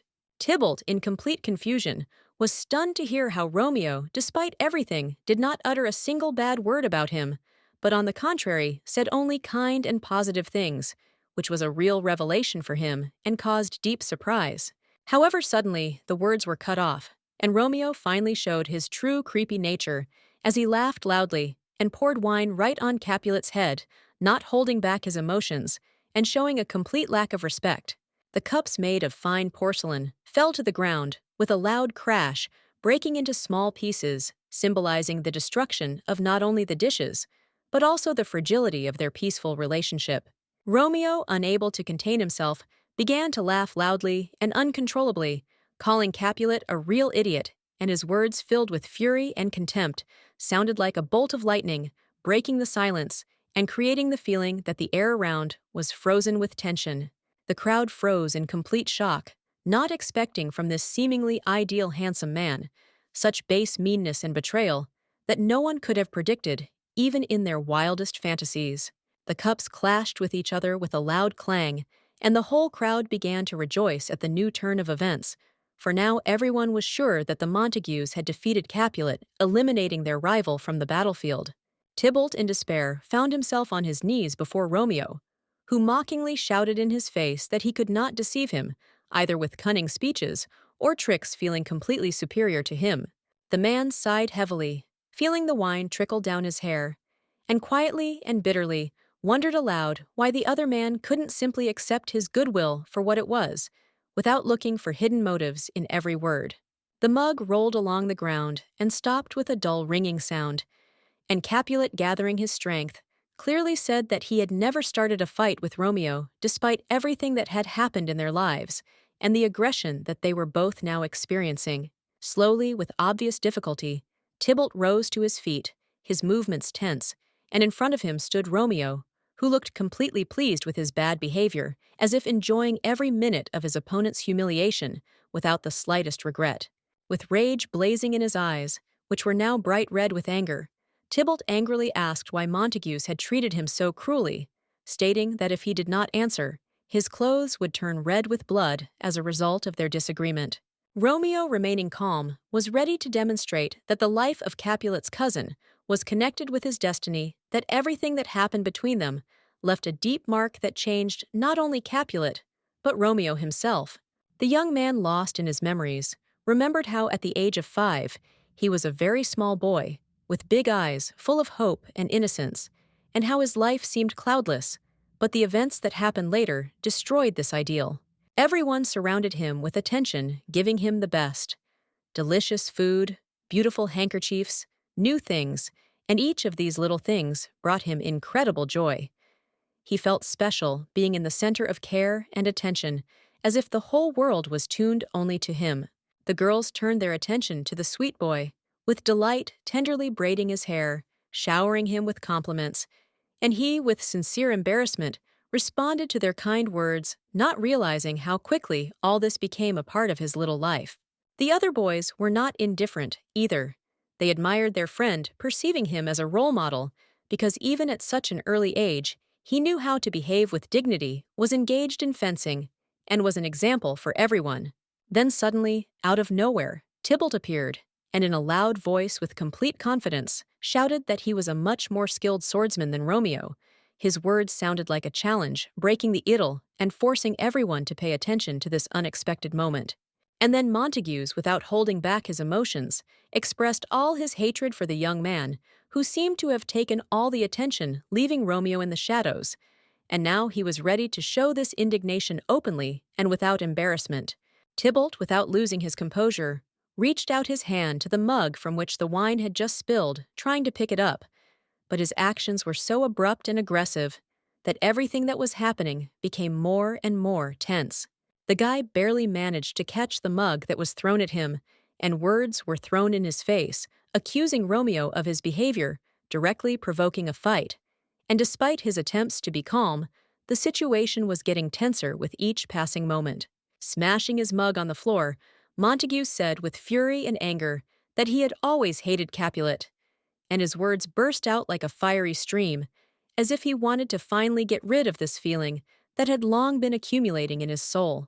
But most of all, he hated the guy who stood in front of him with black hair, from which drops of spilled wine were dripping, and his eyes were blazing with rage like two fiery torches ready to destroy everything in their path. Suddenly, Romeo, unable to contain himself, began to laugh evilly, mocking the Tybalt family, saying that they were completely unworthy of anything incapable of greatness, and his words cut the air like sharp knives, leaving no room for forgiveness. Tybalt, unable to bear it, grabbed the collar of his interlocutor with his hand, and with a furious look, aggressively pulled him towards himself, shouting for him to repeat his words, making it clear that he would not tolerate insults and was ready for action. Romeo, sensing the aggression, began to tease Tybalt, but suddenly he remembered that the man might have had a younger sister, and this thought slipped into his head as something familiar, and even somewhat painful. Cruelly with contempt, the aristocrat began to mock that Juliet would hardly marry, and in that case she would become a servant for his family, not deserving a better fate, and his words sounded like a knife stab, causing Tybalt to feel bitterness and humiliation. Tybalt, unable to bear it, reacted sharply, and a heavy blow, a slap, stunned him, leaving red marks on his cheeks that burned with rage and pain, as if a symbol of how easily honor could be destroyed in the blink of an eye. The men, overcome with anger, fell to the ground, and a fight began, their fists meeting with such force that each blow was met with shouts from the crowd, who watched every movement with anticipation, feeling the tension rising. Tybalt stood with a swollen eye, wet from spilled wine, and wounded appeared before his sister. His face expressed complete frustration, mixed with pain, and despite his aggression, he could not hide his inner experience. Juliet, dressed in a white dress with a slight smile on her lips, calmly asked how her brother's day had gone, and sat on the bed enjoying the moment of calm, but in her eyes there was anxiety that found no rest. With his hands clasped behind his back, the boy modestly replied that he was not seriously injured, his words sounding restrained and calm, as if he was trying to calm everyone around him, although in fact, behind this, there was a storm of feelings and thoughts that he tried to keep inside. Tybalt sighed heavily, his hand hanging limply in front of him, as he was asked what happened, why he fought with Romeo. And he didn't know how to explain what was happening, because the feelings were too vivid and words couldn't convey them. The night was full of mysteries, the moon hung high in the sky, illuminating the dark towers of the castle, and the air was cold, giving everything around a sense of alienation, as if the world itself began to move away from those who were in it. The lady, with a worried expression on her face, asked how it was that the relationship between the boys had only gotten worse, and her voice sounded as if she was looking for an explanation, not wanting to believe that it couldn't have been any other way. Tybalt, with fury in his voice, shouted that he could no longer stand aside when Montagues, with such contempt, laughed at their family, as if not noticing how he was humiliating the honor of his family. And this moment was the last straw for his patience. Cruelly, with a shadow on her face, Juliet replied that Tybalt had not done enough to save his real cousin, and her words sounded like a reproach that fell on him with unexpected force, making him feel that he had failed those close to him. Biting her finger, the girl admitted that she was deeply disappointed in her interlocutor, and her face reflected all the feelings that had been accumulating in her soul: disappointment, pain, and bitterness from the fact that her expectations had been destroyed. After all, it turned out that his ego meant much more to him than saving his own relative and her life, although it was at stake, could not compete with his own ambitions and desire to preserve his pride, even if it meant sacrificing everything else. Insistently, with a bright expression of displeasure on her face, Juliet asked why Tybalt had not done as she asked him, her voice sounding almost like an accusation, as if she could not understand why her requests had not been heard. Bowing before the lady, Tybalt was lost in thought, and the only thing that tormented his thoughts was why everyone around him was taking it out on him, shouting and getting angry as if he was guilty of what was happening. The lady, not noticing his silence, continued her pompous speech, as if trying to emphasize the importance of her words and emphasize her superiority. But suddenly, the man harshly stopped her, ordering her to be silent, and his words sounded like a sentence in which there was not a drop of concession. The maiden froze, hearing the cold words of the interlocutor about how he no longer wanted to participate in her cunning affairs and insidious plans, and her gaze became gloomy, as if there was a mixture of disappointment and a desperate struggle for control in it. Tybalt closed his eyes and promised that he wouldn't tell anyone, but he emphasized that he wouldn't help her anymore, and there was a firmness in his voice as if it was a final decision that wasn't up for discussion. On the bed under the dim light lay a blade that gleamed dangerously. Its deadly sharpness seemed ready to strike, and every glance at it made the heart beat faster, as if a premonition of imminent danger. With determination, with a gleam in her eyes, the beauty grabbed the weapon from the bed. Her fingers tightened on the handle, and there was a hint of danger in her movements, as if she were preparing for something inevitable that would change the course of events. The beauty literally sank down on the bed, holding the blade behind her back, her posture tense and full of determination, as if she was ready not only to defend herself, but also to take on the burden that came from this weapon. Displeased with her former ally's decision, the maiden muttered bitterly that it was a complete bummer, her words sounding like a curse reflecting all her frustration and disappointment in the man she once shared a side with. A cold gleam in her eyes, filled with almost tangible hatred, was reflected in her gaze. Juliet suddenly realized with icy clarity that in this cruel world she could only rely on herself, and no one, not even the closest person, would become her support. The night, full of silence and mystery, was dimly illuminated by the moon, whose soft silver rays touched the trees and thin trunks, creating an atmosphere of mystery in which it seemed that nature itself was hiding something unusual, mystical, and inexplicable. In the office, where tall shelves were filled with books and a window provided dim light, a stern voice was heard that sharply condemned the interlocutor, scolding him for the fact that his actions led only to trouble and not to something more constructive. The hand pushed the chessboard aside, and its movement was decisive, as if it was trying to get rid of everything that was interfering with her thoughts, making room for something more important and meaningful. The man looked away, his gaze hidden from everyone, while the cruel voice continued to scold his companion, not giving him the slightest chance to justify himself, as if every word was aimed straight at the heart. Romeo was on his knees, his arms hanging limply at his sides, unable to find words or justification for his stupid actions. The weight of his impotence, which he felt like a leaden burden, pressed on his soul, reminding him of the consequences he himself had caused. The lord of the Montagues family was deeply upset, his face reflected inner pain. He could not find the strength to behave with dignity, and at this moment he felt how his reputation was crumbling before his eyes, and the family was losing its dignity. The boy looked at the floor, his silence a canvas, across which fear slid his face covered in sweat, and his eyes filled with horror at what he felt as a rising wave of condemnation from his father. The chess pieces stood on the board ready for the next move, but their position was not random. Each of them stood in its place, as if reflecting the order of the game, where everything went in turn, and each move could be decisive. The fist hit the table with a bang, and the man continued to scold his son, condemning him for not even being able to hold a sword in his hands. Each of his reproaches sounded like a sentence that left only bitterness. Romeo listened quietly to these words addressed to him, and a feeling of helplessness grew inside him. He simply could not behave worthy of the heir of his family, and this tormented him more than any other reproach. The boy's mentor watched with a smirk as his student bore the brunt of the weight, showing no sympathy. The man knew that the boy had to learn through pain and humiliation to become better. Bitter tears streamed down Romeo's face when, despite his efforts and suffering, he was compared to his late mother, reproached for his weakness and inability to cope with the burden of responsibility that fate had placed on him. Seeing his friends suffering, The man only turned away, not wanting to look at this pitiful sight, as if all feelings were alien to him, and he could not understand why he should waste time on sympathy when everything had already been decided.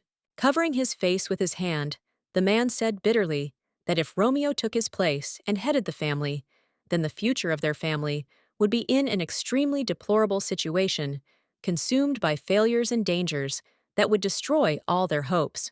Suddenly, another Montagues intervened gently, asking his uncle to calm down, because in his opinion, anger is like a weapon that can sever not only ties, but also health, and therefore such rage should be avoided so as not to cause harm to oneself. Romeo continued to cry inconsolably, hiding his face behind his hand, his heart squeezed with pain until his mentor, holding back his anxiety, promised the head of the family that the young man would mend his ways and return to the path of correction despite all the trials and difficulties that awaited him. Soon the nobleman left the hall, leaving the two guys alone in a vast room where the silence like fog and the darkness, like a thick curtain, only increased the tension, as if squeezing the space around, filling it with thick, heavy air. Grabbing Romeo's arm roughly, the youth uncompassionately ordered him to stop crying, claiming that as an heir of high status, he should not show weakness in such situations. The guy, not wanting to tolerate such humiliating treatment, abruptly pulled his hand out of the grip, and with complete contempt in his voice, said that if no one appreciated him, then let Benvolio lead their family and take on all the responsibilities since it was so important. The chess piece standing alone by the window as a symbol of detachment and loneliness became a silent witness to the growing conflict between the guys, which only intensified, absorbing everything around into an atmosphere of misunderstanding and anger. Romeo stood there lost in sadness and asked with longing why no one noticed his true essence hidden behind the outer shells and the wrong judgments of those around him, leaving him alone with these immutable questions. His interlocutor roughly pushed Romeo aside, not bothering to respond to his words, and with a cold expression on his face, walked past, as if not noticing the suffering of the young man, who, standing in the shadows, was immersed in his invisible pain, feeling how hard it was for him. Benvolio was left alone, deep in thought. His thoughts would not let go. And the words of Romeo, the heir to the head, still echoed in his ears, making him doubt the correctness of what was happening, and whether they had chosen the right path in this confusing situation. At this time, Juliet sat in front of the mirror, her back covered with many scars, and her gaze was full of determination as she firmly said that she could not allow herself to make a single mistake despite the gravity of her situation. The mansion was filled with noise and hubbub. The guests were excitedly discussing the upcoming ball, which was approaching faster and faster, and everyone's hearts, as if beating in unison, were filled with anticipation, creating an atmosphere in which the air seemed saturated with inexpressible excitement. The nanny noted with undisguised delight that the upcoming ball would be the first in the life of their charming young Juliet, and therefore the event promised to be special and exciting for the whole family, leaving a mark in her memory for the rest of her life. Servants scurried around the spacious halls of the mansion, animatedly discussing how best to decorate the rooms and prepare so that their young mistress could remember this festive evening as one of the most significant and wonderful moments of her youth. Tybalt was dressed in exquisite formal attire, where white and black were harmoniously combined, and his elegant appearance was complemented by a hat gracefully held in his hand, which gave him sophistication and nobility. The man, lightly rubbing his neck with his hand, calmly said that the servants should no longer worry about his appearance, but concentrate their efforts on other tasks that required their attention before the important event. Suddenly, the guy's expression changed, and his mood darkened as he remembered his cousin's recent 20th birthday and their last fight, which left a heavy and unpleasant residue in his soul that he couldn't just forget. Juliet, who was now standing next to him, no longer seemed to him the sweet and dear girl she had been before, because in front of him stood a complete stranger, distant both in distance and in his soul. At that moment, Tybalt realized that he had lost his last chance, which could have allowed him not only to save his cousin, but also to return her former warmth and sincerity that once connected them. Lowering his head with an expression of deep regret, the guy mentally reproached himself for not being able to bring to life everything he had long dreamed of doing, for the sake of his cousin, who had always remained for him not just a relative, but a dear person. In his heart, he imagined how, on the day of her debut, he would be next to her, supporting her and holding her hand tightly, becoming a real support for her at that important moment when she first came out into the world. The dreamer saw how he could help his cousin meet worthy young men, and if Juliet found her love, Tybalt, without hesitation, would help win the heart of the chosen one, doing everything to make her happiness a reality. Unexpectedly, Juliet entered the hall dazzlingly beautiful in her exquisite snow-white dress, decorated with fresh flowers, which emphasized her youthful charm and created the image of a real princess from a fairy tale. Tybalt himself rose hastily to his feet on hearing the news of the arrival of his cousin, whose heart he so desired to win back, hoping that this meeting would be the beginning of a reconciliation and the restoration of their former intimacy. However, instead of the expected smile and warmth, Juliet only coldly turned her gaze away, as if deliberately ignoring her cousin's presence, leaving Tybalt with a feeling of detachment that echoed painfully in his soul.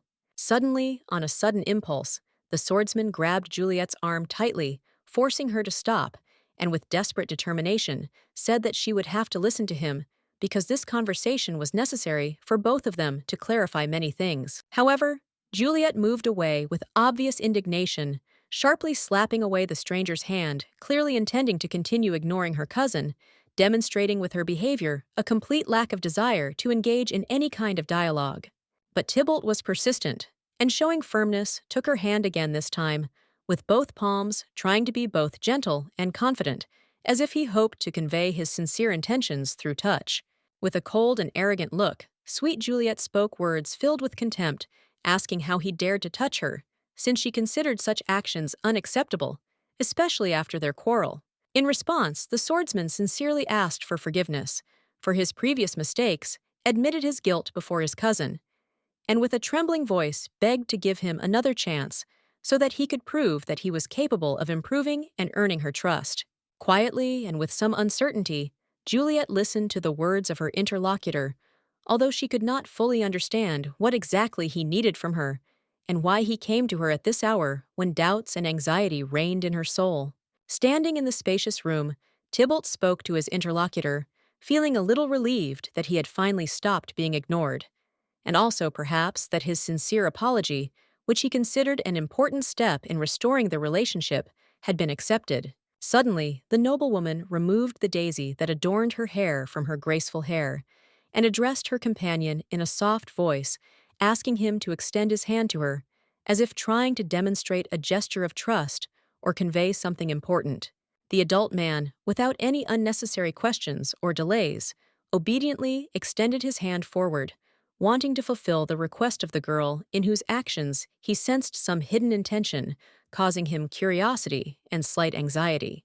The woman carefully placed a daisy bracelet on his wrist, as if this symbol of reconciliation spoke louder than any words, conveying a deep sense of hope for a new chapter in their difficult relationship full of trials and promises. The chandelier hanging from the high ceiling softly illuminated the room, creating a cozy atmosphere around where every object was filled with mysterious light and warm shades, enhancing the feeling of a moment of reconciliation. The nobles in their exquisite attire had already filled the main hall, and the long-awaited ball began its solemn procession, filled with music, lively conversations, and whispers, which intertwined, creating an atmosphere of celebration and secular grace. A crowd of aristocrats slowly moved around the spacious hall, exchanging polite remarks, refined compliments, and sometimes unambiguous hints, making the evening even more lively and multifaceted. Tybalt, visibly nervous and restless, turned to his cousin, trying to contain his anxiety to clarify whether she was ready for her appearance, which was supposed to be the culmination of the evening and attract everyone's attention to her. They entered the spacious hall together. Juliet, transformed beyond recognition, looked like the embodiment of refined beauty, and her cousin Tybalt accompanied her with confidence and pride, as if protecting her from unnecessary glances and attention from others. The girl gave the audience a gentle, barely noticeable smile that charmed everyone who stopped to look at her. The lady looked like the embodiment of innocence and grace, resembling in her appearance a delicate flower like the daisies that adorned her hair. However, as soon as the fans started to come closer, Tybalt cooled their ardor with a menacing look, forcing those who were ready to throw themselves at her feet to show their admiration and confess their feelings to stop. Juliet, accustomed to attention, was never alone for a minute. She was surrounded by high society, eager to communicate with her, and everyone considered it an honor to spend at least a moment in her exquisite company. Tybalt stood a little to the side, watching his cousin carefully, his gaze slightly intense, as he could not forget the request she had once asked him to fulfill, and now he felt responsible for fulfilling it. His task was clear: to warn the girl when Romeo, known for his reputation as a womanizer and a jerk, would be arriving at the ball. Tybalt, standing aside, could not help but feel animosity towards the young man, knowing that he would have to report it. Finding the guy turned out to be an extremely difficult task, because there was a real commotion in the hall, and numerous people talking and moving in different directions only complicated the search, creating a feeling of chaos and uncertainty. Suddenly, a loud cry was heard, and the husband, looking at his wife in fear, hastened to ask what had happened. The lady merely pointed to her dress, explaining that someone had spilled a drink on her, which had ruined the outfit. The young man, with dazzlingly blonde hair, not paying attention to those present, roughly walked forward, mercilessly pushing the nobleman aside, as if not noticing him. The man, feeling growing irritation and anger, shouted loudly and angrily at the guy, demanding that he immediately apologize for his outrageous behavior, brazenly ignoring all norms of decency and demonstrating complete disregard for those around him. However, as soon as the icy gaze of blue eyes was directed at the man, his confidence disappeared, and he immediately fell silent, as if burned, succumbed to internal fear, and retreated without hesitation, not daring to continue the argument. The mysterious young man, not paying attention to the hustle and bustle around him, resolutely grabbed a glass of wine from the tray, and without wasting a second, quickly began to drink, consuming the drink, as if it was the only thing that could calm him down at that moment. Romeo stood before him, dressed in elegant new clothes, and hiding his face behind a mask. Rolling his eyes in obvious displeasure, he said sharply that the wine at this ball was so tasteless that even the most refined palate could not appreciate it. The handsome man, making his way through the crowd, became more and more immersed in his thoughts, with each step feeling how everything around him was beginning to irritate him. The many people, the noise, and every little thing seemed to only aggravate his inner discontent. The women watched this handsome man with obvious interest. Their gazes followed his every movement, and a curious fire burned in their eyes. They clearly could not hide their admiration for his appearance. However, Romeo did not feel the slightest curiosity towards these ladies. His heart was consumed by fatigue from constant attention, and he had long since ceased to find satisfaction in such looks and compliments. He lazily reached out his hand to the new glass of wine. His fingers touched the cold glass, and he raised the glass with an imperturbable expression, as if he was completely absorbed in his own thoughts and oblivious to the world around him. The man drank the wine in one gulp without slowing down. His face did not show any emotion, as if it was something familiar, not requiring attention, and he simply continued to follow his thoughts and inner experiences. Romeo grabbed the glass with fury and threw it with all his might towards the glasses standing nearby, and they broke with a deafening sound, and the glass cracked, flying in all directions, adding tension to the scene. Staggering with anger and tension, sweet Romeo, unable to contain his emotions, slowly walked towards the vase containing the bright red flowers, as if their calmness and beauty were causing him more and more irritation. One of the red plants, unable to withstand Romeo's fury, was roughly torn from its vase and thrown to the floor, and its scarlet petals, as the last witnesses of his emotions, scattered, and the scent of the flowers quickly disappeared into the air. With boiling anger, the boy mercilessly stepped on the flower, trampling it with fury, as if trying to destroy everything that stood in the way of his anger, not paying attention to its fragility and beauty, which were now only a symbol of vulnerability for him. The noble, shocked by his behavior, stared in shock at the floor where the trampled flower lay, while Romeo, ignoring their gaze, walked forward in irritation, feeling like he was being treated like a child deprived of independence. Benvolio was considered by all to be the more suitable candidate for the role of head of the family. His calmness and common sense were considered important qualities for such a high position, which in the opinion of many, Romeo lacked.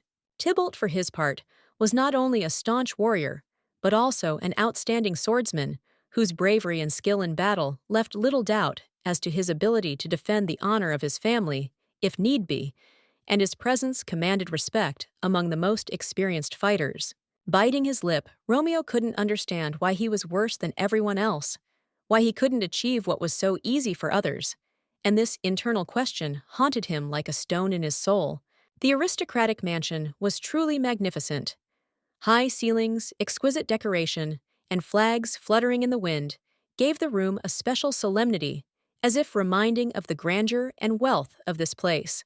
Suddenly, the boy stopped hearing a whisper from the crowd, which reached him like the sounds of a muffled conversation. People were discussing how especially the knight Tybalt had dressed up today, and his appearance became a real topic of conversation, attracting the attention of everyone around.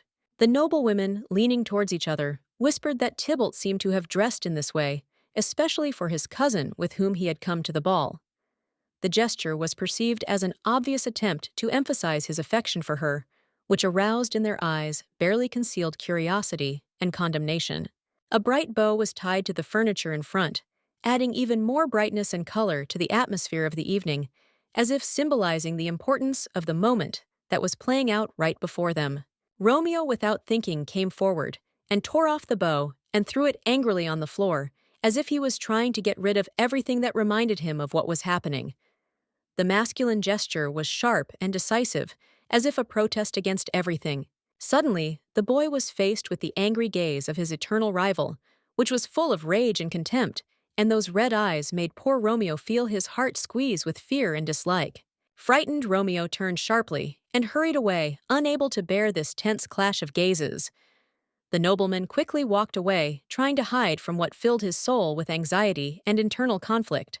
The man's foot paused next to the torn ribbon, and he paused for a moment to look at this small but bright symbol, as if this random object had suddenly become important to him, forcing him to think about what had happened.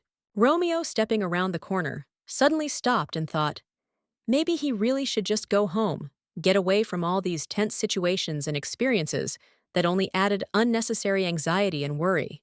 When suddenly, as if from nowhere, Tybalt appeared next to him, and without giving the slightest sign of joy, greeted him in a sullen and sharp tone.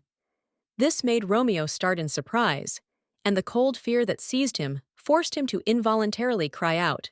Annoyed, and with a cold gaze, the swordsman said that he had promised someone not to harm Romeo, but that did not mean that he would be restrained with him forever, and any further actions on the part of the boy could lead to unpleasant consequences. A pink torn cloth was thrown in the handsome man's face, and the gesture was so abrupt that he felt his mood immediately worsen, and his irritation began to grow like a wave.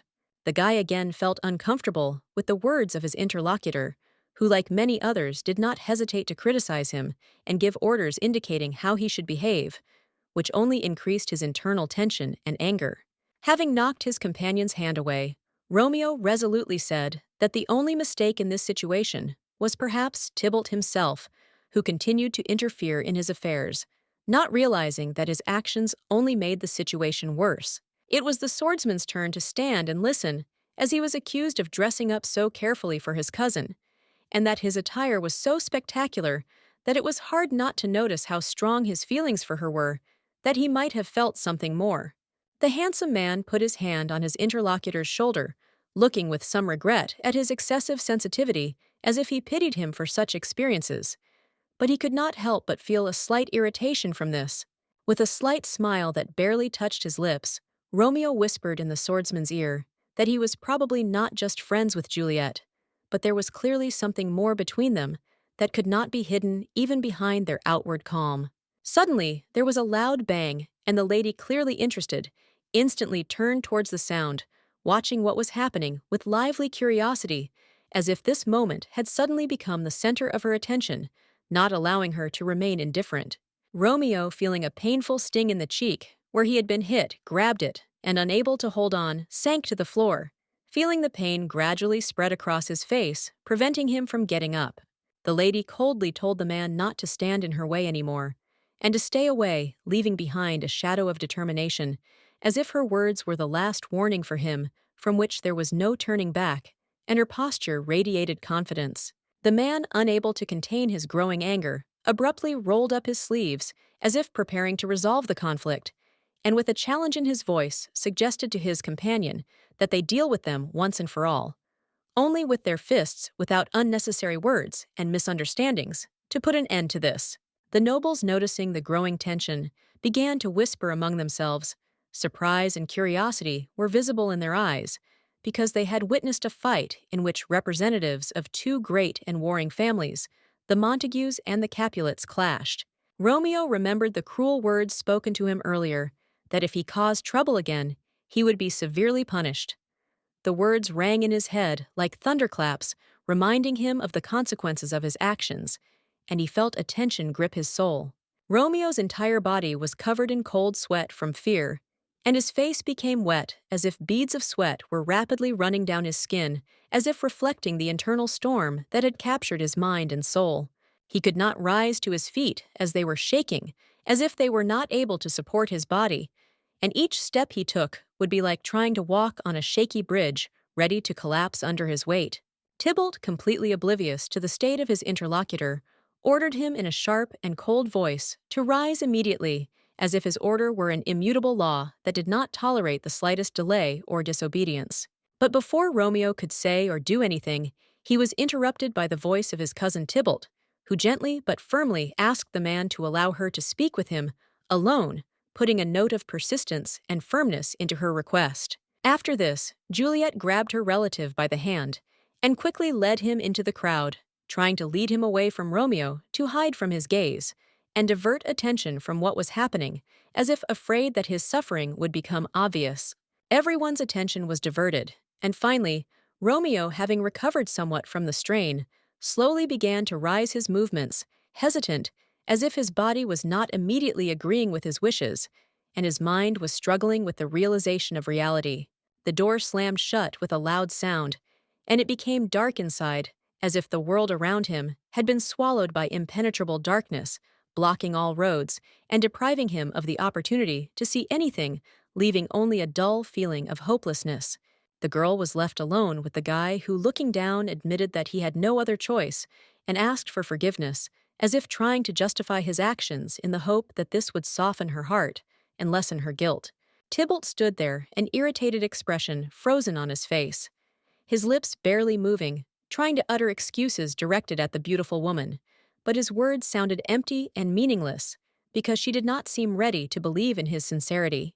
At that moment, a loud slap fell on the surprised young man, who did not even have time to realize what was happening, since he did not expect such a sharp gesture, and his face immediately turned red from surprise and shame.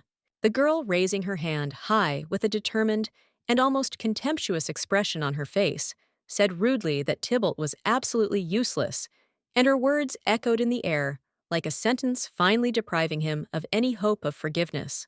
The lady coldly told the man not to stand in her way anymore, and to stay away, leaving behind a shadow of determination, as if her words were the last warning for him, from which there was no turning back, and her whole posture radiated confidence that this was the final decision. The girl, without looking back, walked away, leaving the guy in the empty hall, where he stood alone, holding his wounded cheek, as if his pain was only a reflection of the inner emptiness that had enveloped him, while no footsteps or words were heard around. Tybalt looked at his relative in confusion, as she ordered him to disappear from her life forever, for the last time, and his mind could not immediately comprehend the full weight of her words, which sounded like a sentence that deprived him of his last hope.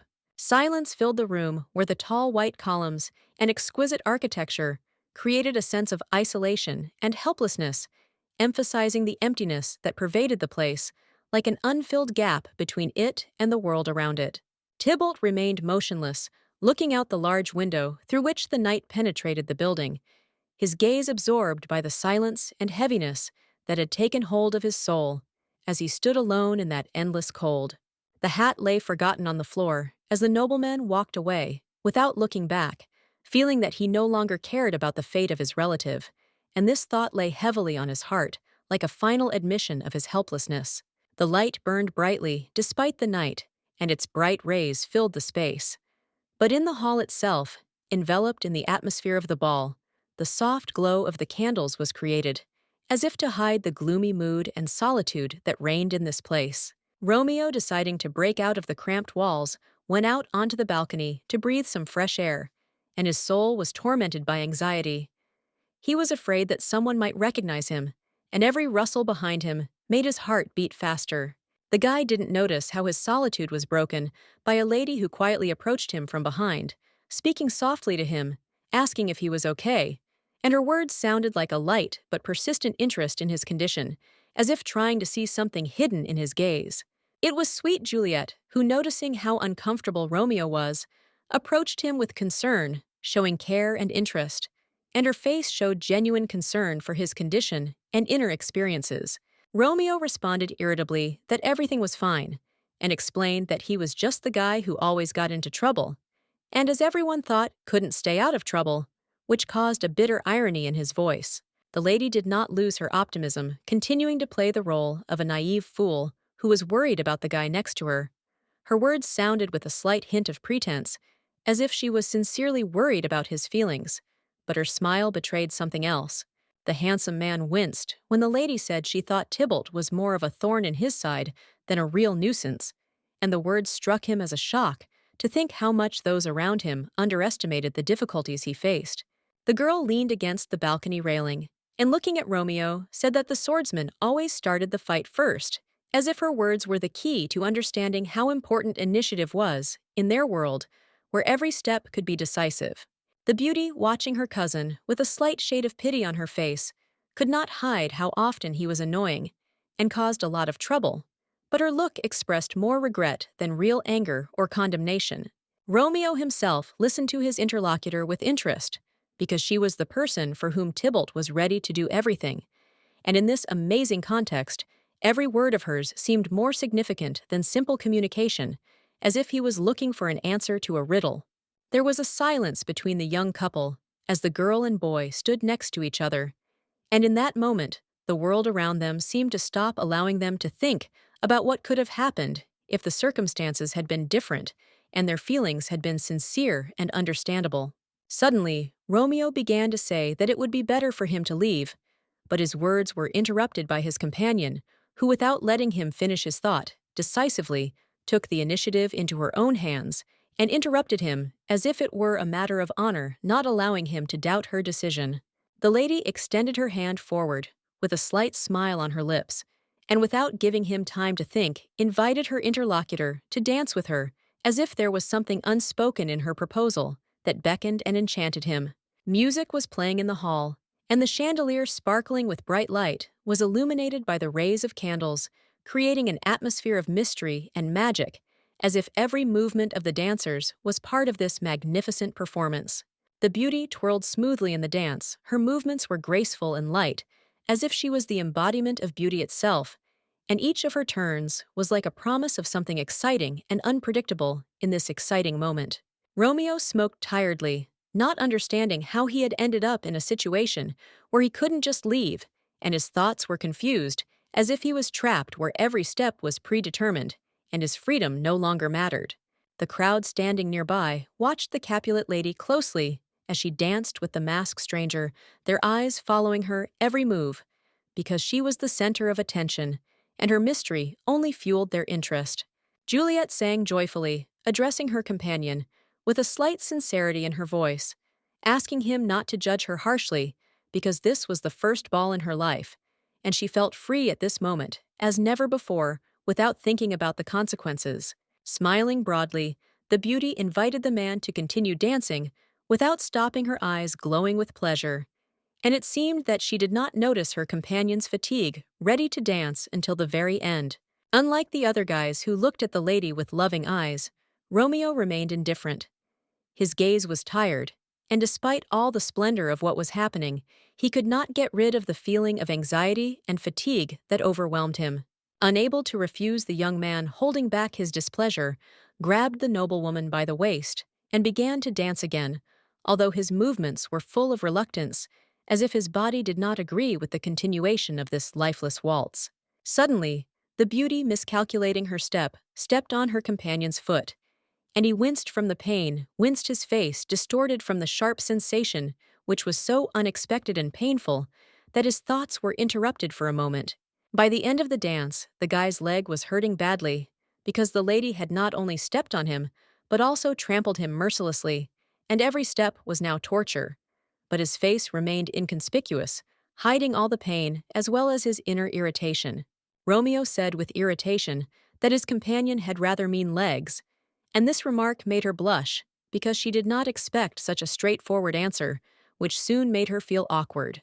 Suddenly, hearing whispers from the crowd, the couple noticed Tybalt's disappearance, and this barely audible sound became unexpectedly loud among the many conversations, as if everyone around suddenly realized that something important had happened, and he disappeared as if he had dissolved into thin air. Montagues, intrigued by this incident, looked back, for the swordsman was his rival, and his sudden disappearance alarmed him, giving him no peace, for every such moment could hide a danger or betrayal that he could not foresee.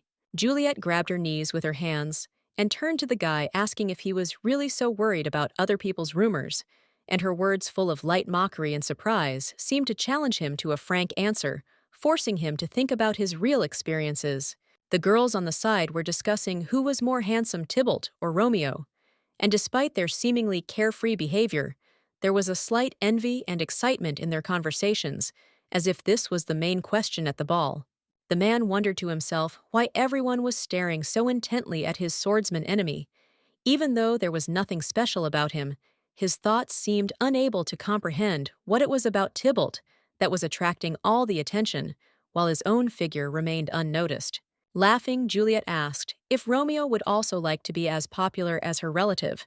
Her words sounded with a slight mockery, as if they contained a hidden question about what her companion really wanted, but he was in no hurry to answer.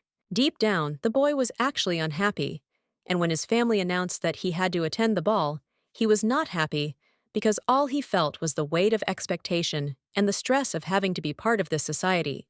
The stern Benvolio, who was also wearing a mask, explained to his relative that when a person puts on a mask, he ceases to be himself, his face becomes only a surface, and behind it are hidden other, more hidden emotions and desires that are not visible at first glance. And finally, the young man admitted that he really did envy others, because every glance at those around him reminded him how easily they attracted attention and received recognition, which he himself could not achieve despite his efforts. Tybalt was the kind of person whose presence was enough to attract attention, and his confidence, like a magnet, attracted glances, creating an aura of power and strength around him that left no one indifferent. People gave him support without thinking, their hands were always ready to support his back, as if it were a natural continuation of their admiration and respect for his personal strength, which was becoming the greatest value for him in this society. Juliet winced at the boy's frank words that he would have become a better swordsman if he had received even a drop of support, and these words hurt her deeply because she realized how hard it was for him to fight alone. Suddenly, the lady smiled, leaning over her knees, and with confidence in her voice said that she was sure that Romeo would cope without anyone else's help because he was very strong and capable of overcoming any difficulties. The handsome man blushed from such words, shyly hiding his gaze. His heart beat faster, and he did not know how to answer because her support was unexpected for him, but so warm and sincere that it made him feel important. Even his ears turned red, the tips of which slightly reddened, betraying his embarrassment, as if he was not prepared for such a flow of positive emotions, and his face at that moment became a reflection of all those feelings that he had difficulty hiding. Pretending to be indifferent, the grown man turned away, coughing into his fist, trying to hide his emotions and not show how worried he really was, because it was important for him to maintain a mask of cold calm in this situation. Benvolio passed by the couple and noticed the feelings that were growing between them, feelings that were forbidden because their families were feuding, and this hidden but bright fire between the two people became more and more obvious to him. The guy's gaze was cold. He understood that something was wrong. He felt that behind this silence and external indifference, there was something more that could not be a simple coincidence or a chance meeting. The night swallowed everything around the moon, dimly illuminated the trees, creating an atmosphere of silence and solitude in which it seemed that every word and every movement became important and filled with hidden meaning.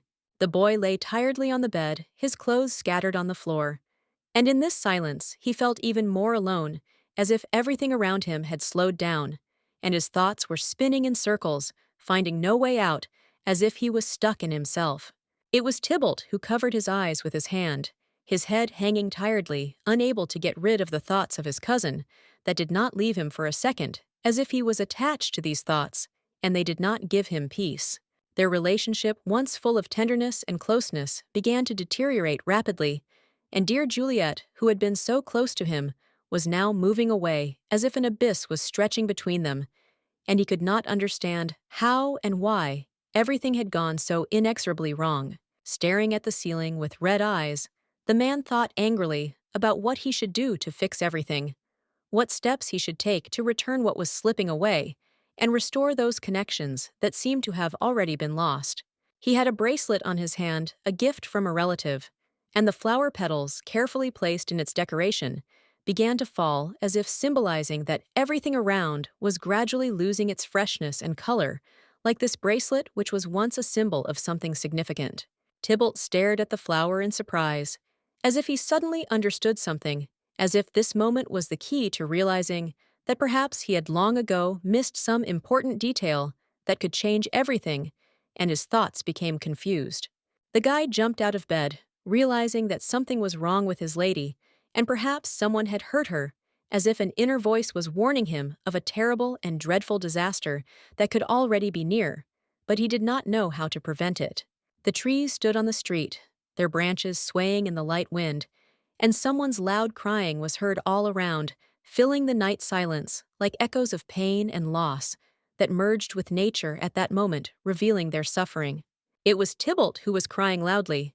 His cheeks were red from tears, and his face reflected all the inner chaos that tormented him, and it seemed that his grief could not be hidden. It burst out in this inconsolable pity for himself and what was happening. The little girl was nearby, surprised by her friend's crying, and she had a large book in her hands, as if she was ready to use it to find an answer to what was happening, although she herself did not understand what exactly needed to be done. Coming closer, she asked the boy what had happened to him, her voice soft and worried, like someone who sincerely wanted to help, but could not fully understand what was really happening to the one she pitied so much. Tybalt sadly explained that the Montague boys laughed at him constantly and bullied him, and it was so painful for him that his soul seemed unable to bear the constant humiliating looks he received. All the Capulets had black hair or blue eyes, but the boy had neither. He felt like a stranger in his family, and did not even know who his mother was, because all he remembered was a feeling of loneliness and alienation that never left him. And so Tybalt wept sadly, not knowing whether he had any right to call himself Capulet at all, for every doubt and every memory of his only strengthened his inner feeling that he was a stranger, even among those who should have been close to him. Suddenly, Juliet slapped him sharply across the cheeks, and Tybalt screamed from the surprise and pain, not expecting such a gesture from her, because his heart was already full of doubts, and this blow became an unexpected shock for him, which deprived him of any opportunity to think calmly. There was a large mansion around, and the nature surrounding it seemed calm, as if nothing was happening, but Tybalt's inner world was in a furious storm, and every sound, every shadow seemed to punish him for everything he could not understand or change. Suddenly, the little lady gave her friend a daisy bracelet, saying that from now on, it would be a sign that he was part of their family, as a symbol of affection and love that would always be with him wherever he was. After which, she showed that she herself wore exactly the same jewelry as he did. And this became another reminder that he was not alone in this world, that there was someone who would always be there despite all the difficulties and disagreements between their families. Sitting down next to him, Juliet asked the boy not to think about the bad things anymore, because he would always be part of their family, and her words were full of confidence, as if she could promise him protection and warmth throughout his life. Tybalt blushed shyly, his big eyes filled with hope, and he looked at his relative, believing every word she said, because this was the first time someone had spoken such kind words to him, which he so needed to hear.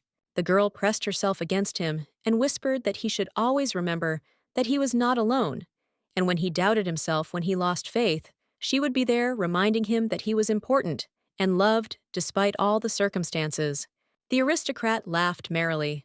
Her laughter was full of sophistication and lightness, as if she was enjoying every moment, and everything around her turned into an exciting game, where she was the center of attention, not noticing a single obstacle. Looking ahead, the boy suddenly froze, absorbed in memories of the past, and the words of Juliet, who promised him that he should do everything she said, as if her voice was the only guide in this world, for him determining all his actions.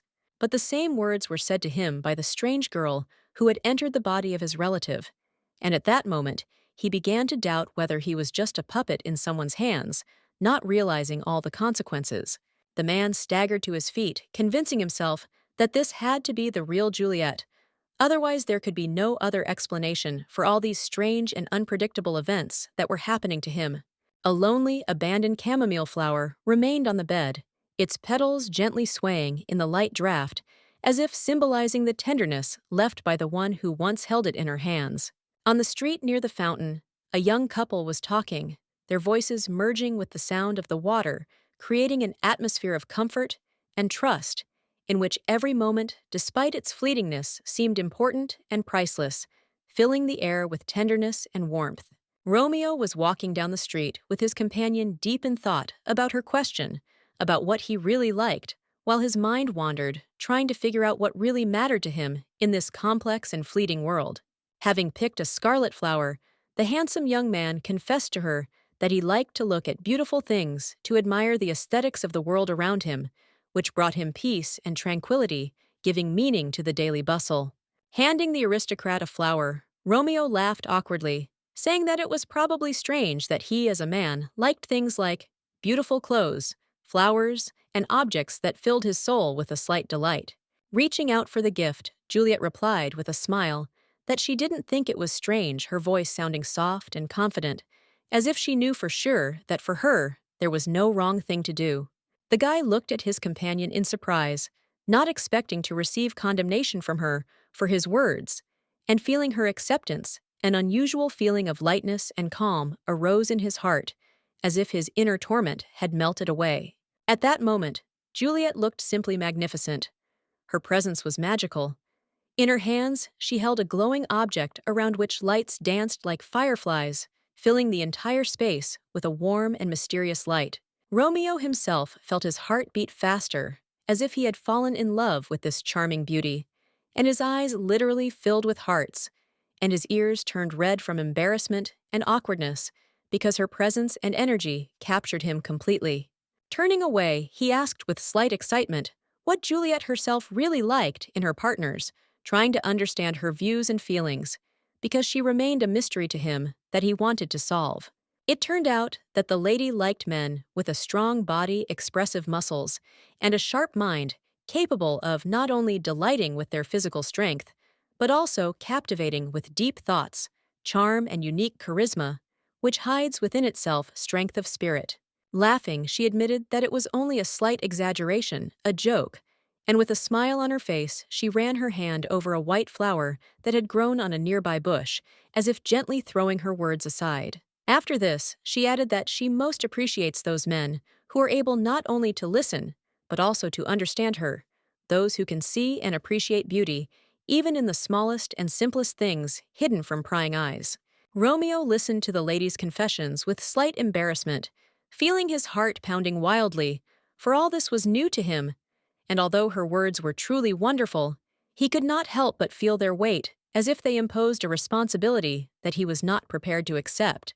In a loud and confident voice, the man asked if he could find out the name of the lady who had charmed him so much, because her presence caused him strange but incredibly pleasant sensations that he could not explain.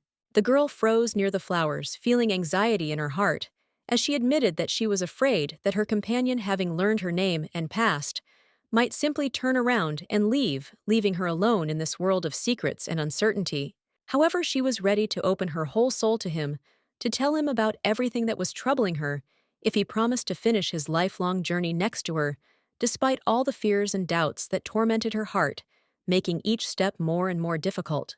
The guy, covering his eyes with his hand, plunged into deep thought, feeling how his heart irrevocably belonged to this lady sitting opposite him, and realizing that now, no matter which path he chose, he would not be able to escape her influence. He extended his hand forward, full of hope, asking her if she would accept his embrace, ready to open himself completely to her, to become not only a support for her, but also the very love that she might have been searching for all her life. Embarrassed, Romeo wondered with a little excitement whether he could spend the rest of his life with this beautiful lady, who seemed to be as surprised by his action as he was by her willingness to open up. Without thinking twice, Juliet extended her hand forward, ready to accept his offer, feeling an inner satisfaction that her cunning plan had worked, and now she could control the course of events, managing their communication. However, she suddenly turned away discreetly but confidently, asking the guy not to be so hasty, because she understood that she should have held his interest a little, given him time to realize his feelings, and not let everything develop too quickly. The beauty, with a slight bow, walked away, suggesting that they could meet again a little later after the masquerade, leaving dear Romeo in thought, and filling his thoughts with an expectation that he could not fully understand. It took her longer to truly understand Romeo and discover his true essence, as she felt that his appearance was only a superficial shell, hiding a much more complex and deep character that remained a mystery to her. The red, embarrassed guy did not expect such a sharp answer, and his face darkened with confusion, because the girl's words confused him, and he did not know how to react to her mysterious request. The night enveloped the world in darkness, absorbing everything around in its shadows, and the moon breaking through the thick clouds barely illuminated the earth, filling the atmosphere with a feeling of the unknown and mysterious silence, as if the night itself was hiding its secrets. The room was in a commotion, the noise of voices, endless chatter, and the dim light of the lamps and candles only emphasized the atmosphere of the place, making everything around seem a little blurry and immersed in a mystical twilight. Inside the room, a couple of young people, confused and a little worried, stood nearby, and Juliet waved goodbye to Romeo, her gesture full of slight sadness, as if seeing him off at this moment of their short separation. Benvolio shuddered as he noticed his friend finally reappearing in his field of vision, and his heart filled with joy, for this was the long-awaited moment when everything returned to its place after the tense wait. Juliet returned to the women's company, sheepishly answering that she had only gone out to get some fresh air, but her gaze was full of secret thoughts, as if she herself did not fully understand what had just happened. Romeo, in turn, could not take his eyes off the beauty, whose beauty filled his heart like the soft rays of the spring sun, penetrating into the very corners of his soul, and making him forget about everything except her, as if time had stopped. Benvolio frowned involuntarily, folding his arms across his chest, thinking to himself that his relative was a real idiot for falling in love with a girl from a family with which they were at odds, and he couldn't understand how he couldn't see the obvious danger. In his dreams, Benvolio imagined how Juliet would become his bride, seeing her next to him, and in his imagination, this union seemed much more reasonable and safe than the risky path of Romeo, who was carried away by her invisible magic. Romeo sadly tapped his finger on his face. His thoughts were carried away, far away. He had already managed to miss his beloved during this short time of separation, and the feeling of longing inside was growing stronger, as if his heart could not stand this temporary separation.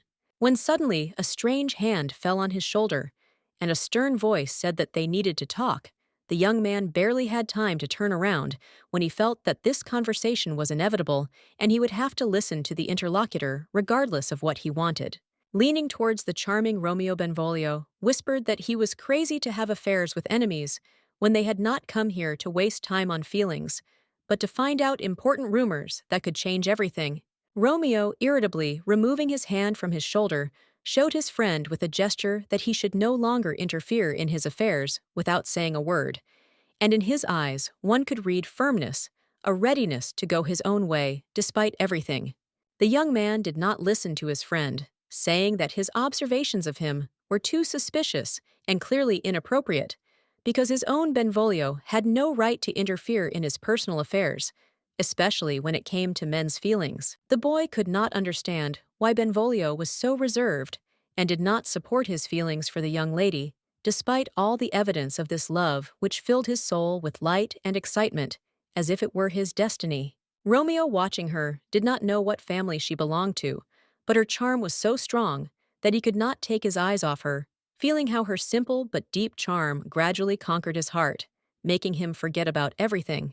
Juliet walked slowly down the corridor, and the red curtains by the windows like flames painted her path in a bright shade, giving everything that was happening an atmosphere of mystery and grandeur, creating a truly mesmerizing contrast with her lightness and grace. Then suddenly, Tybalt stopped her, grabbing her arm, not letting her move further. His decisive action made her freeze, and she felt the tension envelop her. But she couldn't understand what exactly he wanted to say with this. Romeo, in his shock, learned that his beloved was a Capulet, and this fact seemed to fall upon his consciousness with incredible force, destroying all his dreams and confidence, leaving him in confusion and despair. All the people who had gathered in the hall earlier were invited guests to honor the debut of the young beauty, and every look, every movement of Juliet now became an object of admiration and anticipation, as if foreshadowing an important event. The hall was decorated with majestic columns, as if personifying ancient power, with stunning paintings on the walls where white and gold accents combined, creating an atmosphere of noble luxury and eternal harmony.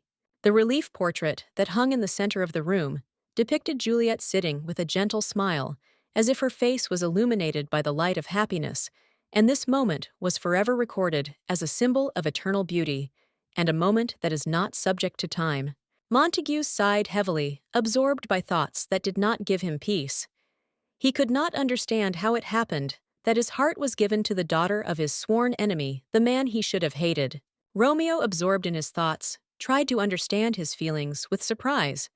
Feeling a vague anxiety and a little confused, asked himself why this fact affected him so acutely, causing inner confusion and contradiction in his soul.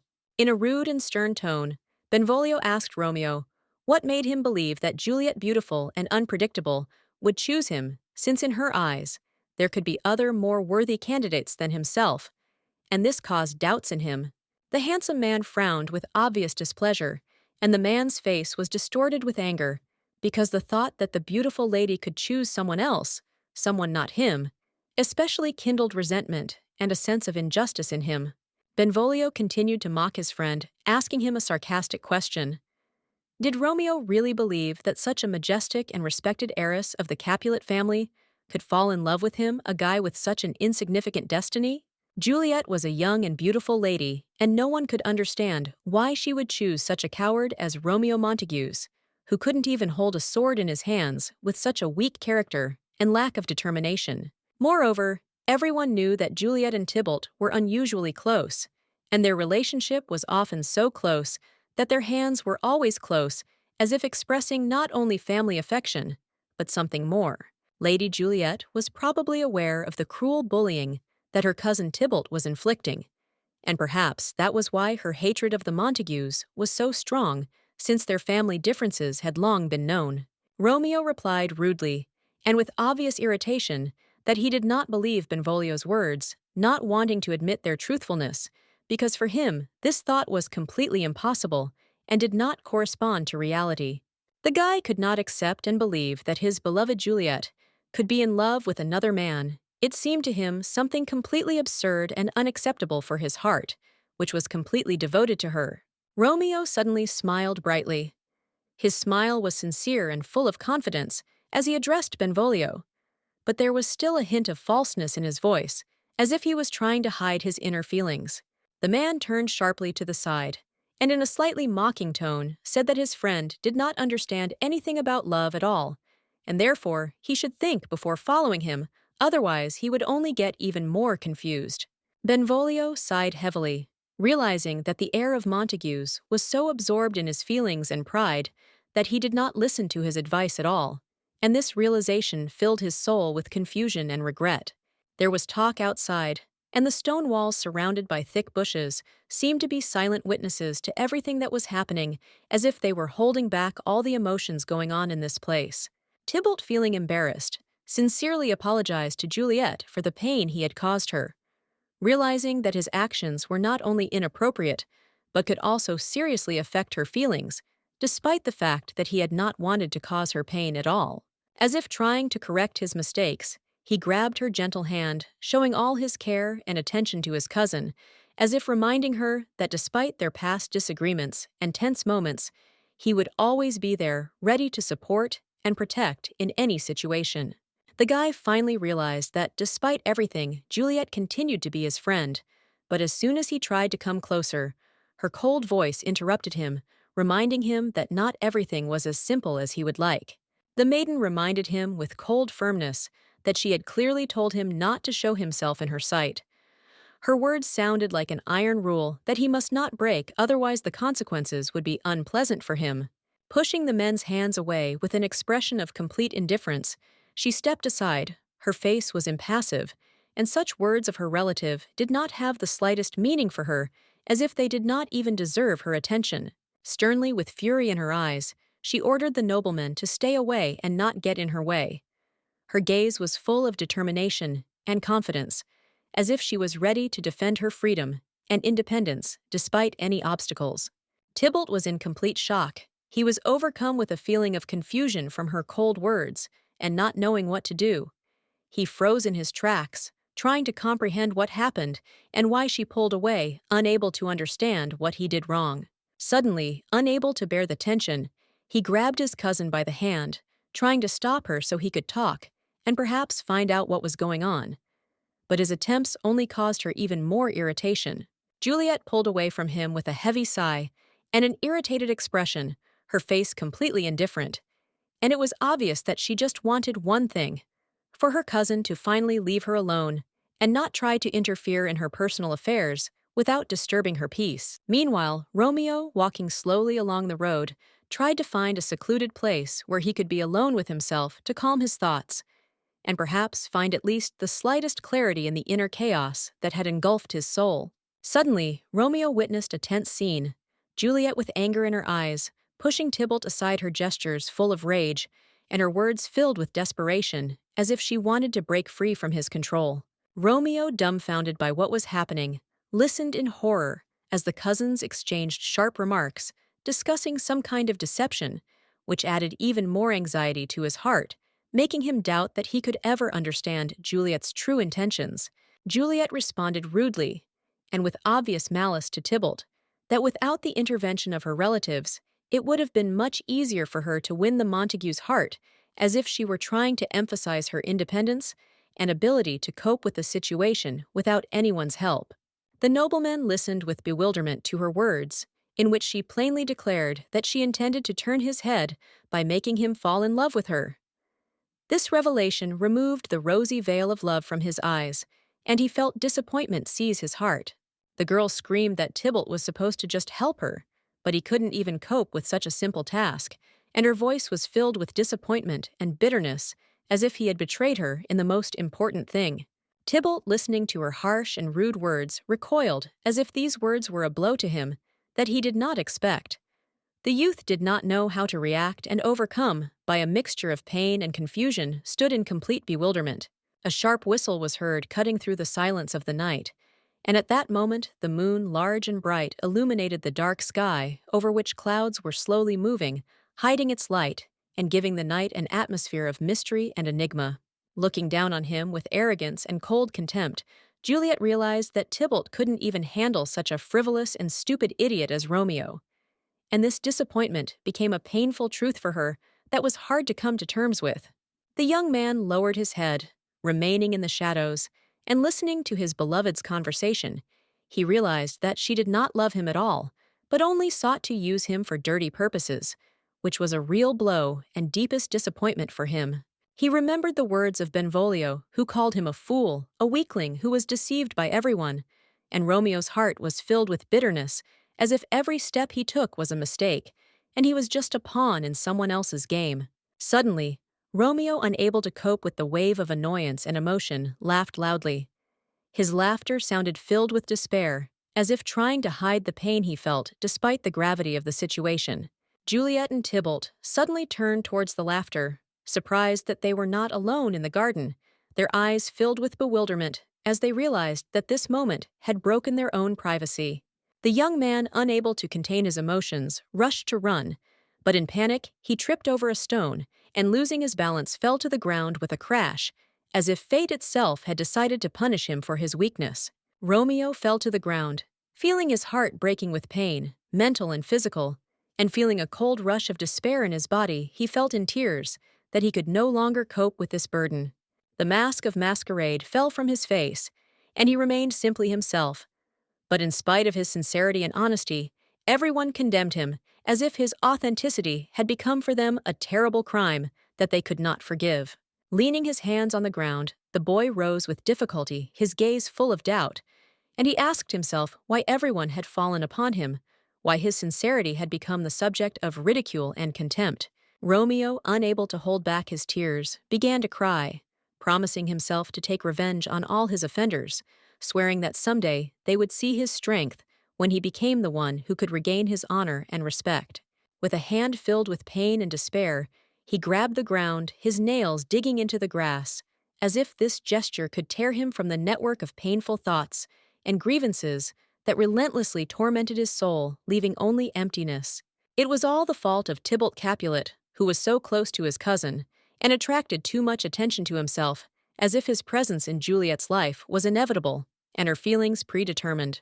The guy lowered his head and, overcome with despair, ran through thoughts in his head about how to take revenge on Capulet, making him feel the pain and hopelessness that now tormented the guy, engulfing him completely. Suddenly, Romeo heard a strange voice calling him, and instantly turning around, he directed his fierce gaze towards the source of the sound, ready to meet any threat that could interrupt his mental storm. It was Juliet who was hurrying towards him with deep concern, her voice trembling with care, and she was asking if he was in pain, and her eyes full of sincere anxiety reflected all the care she felt for his well-being. It was Juliet who, full of deep concern, hurried to him, her voice barely holding back a tremor from concern, and she, with anxiety in her voice, asked if he was in pain, and her eyes full of sincere concern spoke of how worried she was about his condition. The noblewoman stopped near Montague's, her face full of determination, and she promised to tell all about her quarrel with her cousin, as if this story could be the beginning of a path to reconciliation and understanding. With a smile, the girl suggested discussing what he had overheard, but Romeo, not wanting to delve into this conversation, rudely refused, assuring that he was fine despite everything that was happening. The man, trying to ease the tension, forgave her, saying that we all make mistakes, and that this is an inevitable part of life that everyone has to face, no matter how much we try to avoid them. He then stood up, adding that people were made to make mistakes, and that it was an integral part of their nature. But his forced smile could hardly hide the deep scars that remained in his soul, reminding him of pain and experience. Suddenly, the guy, grabbing her hand, expressed the hope that the lady would not blame him for the mistake, which caused bewilderment and surprise on the face of the magnificent beauty. The woman's eyes widened, and she could not understand why he said so. As if losing his mind, Romeo admitted that he really thought they could fall in love. But now it became clear to him that Juliet was just playing with his feelings, fooling him, and had no serious intentions. Roughly and without warning, the handsome man squeezed his companion's hand. His grip was relentless, and something flashed in his eyes that made her heart beat faster, realizing that the threats might not be empty. Without thinking twice, Juliet turned around sharply and tried to run away, hoping for speed. But Romeo, not giving her a chance, tightly squeezed her wrist. His fingers literally dug into her skin, not allowing her to take a single step further. Covering her mouth with his hand to prevent her from objecting, the man coldly added that his character had always been such. He knew no half measures and was ready to give everything he had, doubly so, regardless of the circumstances and consequences. From afar, Romeo's friends appeared, rushing in search of Montague's, anxiously and urgently, as if they were trying to find him at the very end of the road, ready to face any difficulties, if only to return with important news or a solution. Still holding the lady in his arms, the young man greeted his acquaintances with an unperturbed expression on his face, as if he did not notice the tension that was in the air, and as if their presence did not cause him the slightest concern. Benvolio, noticing the situation, anxiously ordered his relative to immediately let the beauty go, and not to do anything stupid, but for Romeo it did not seem to matter, as if he was in his own world, far from other people's warnings.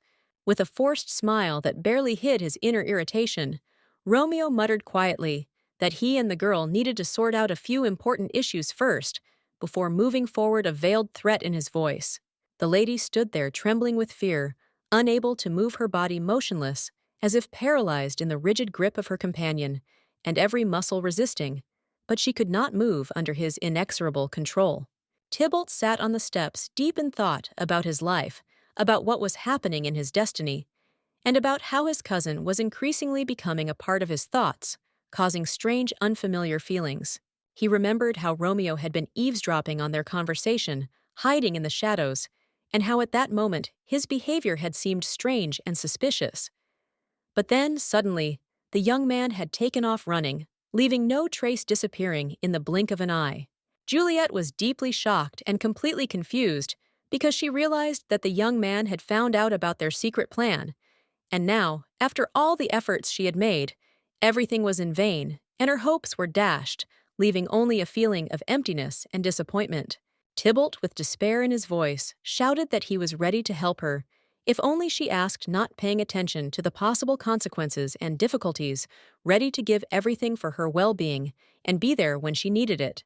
But the lady only ordered the guy not to take any action, but to just sit and wait for her return, leaving him confused and completely unaware of what was happening, without any hope for a change in the situation. The man wearily buried his face in his hands, feeling a painful disappointment, realizing that despite all his efforts, he could not help his cousin in any way, and his helplessness tormented his soul, leaving only a feeling of guilt. The young man, absorbed in sad thoughts, reflected that perhaps, if he had known about all the events from the very beginning, many things could have turned out differently, and they could have avoided those terrible consequences that now seemed inevitable.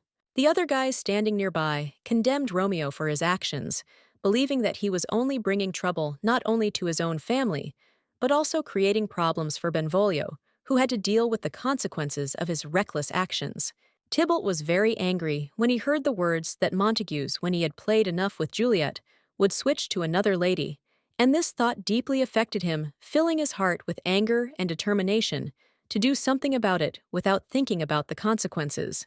The young men, trying to calm their brother, reminded him that Juliet was the heiress of Capulet, and therefore could not be touched or insulted, since her name and honor demanded respect, and interference could lead to disastrous consequences. Benvolio, appealing to his relative with a call to common sense, persuaded him that they should not attract unnecessary attention to themselves, because such open aggression could only aggravate the situation and lead to even greater problems.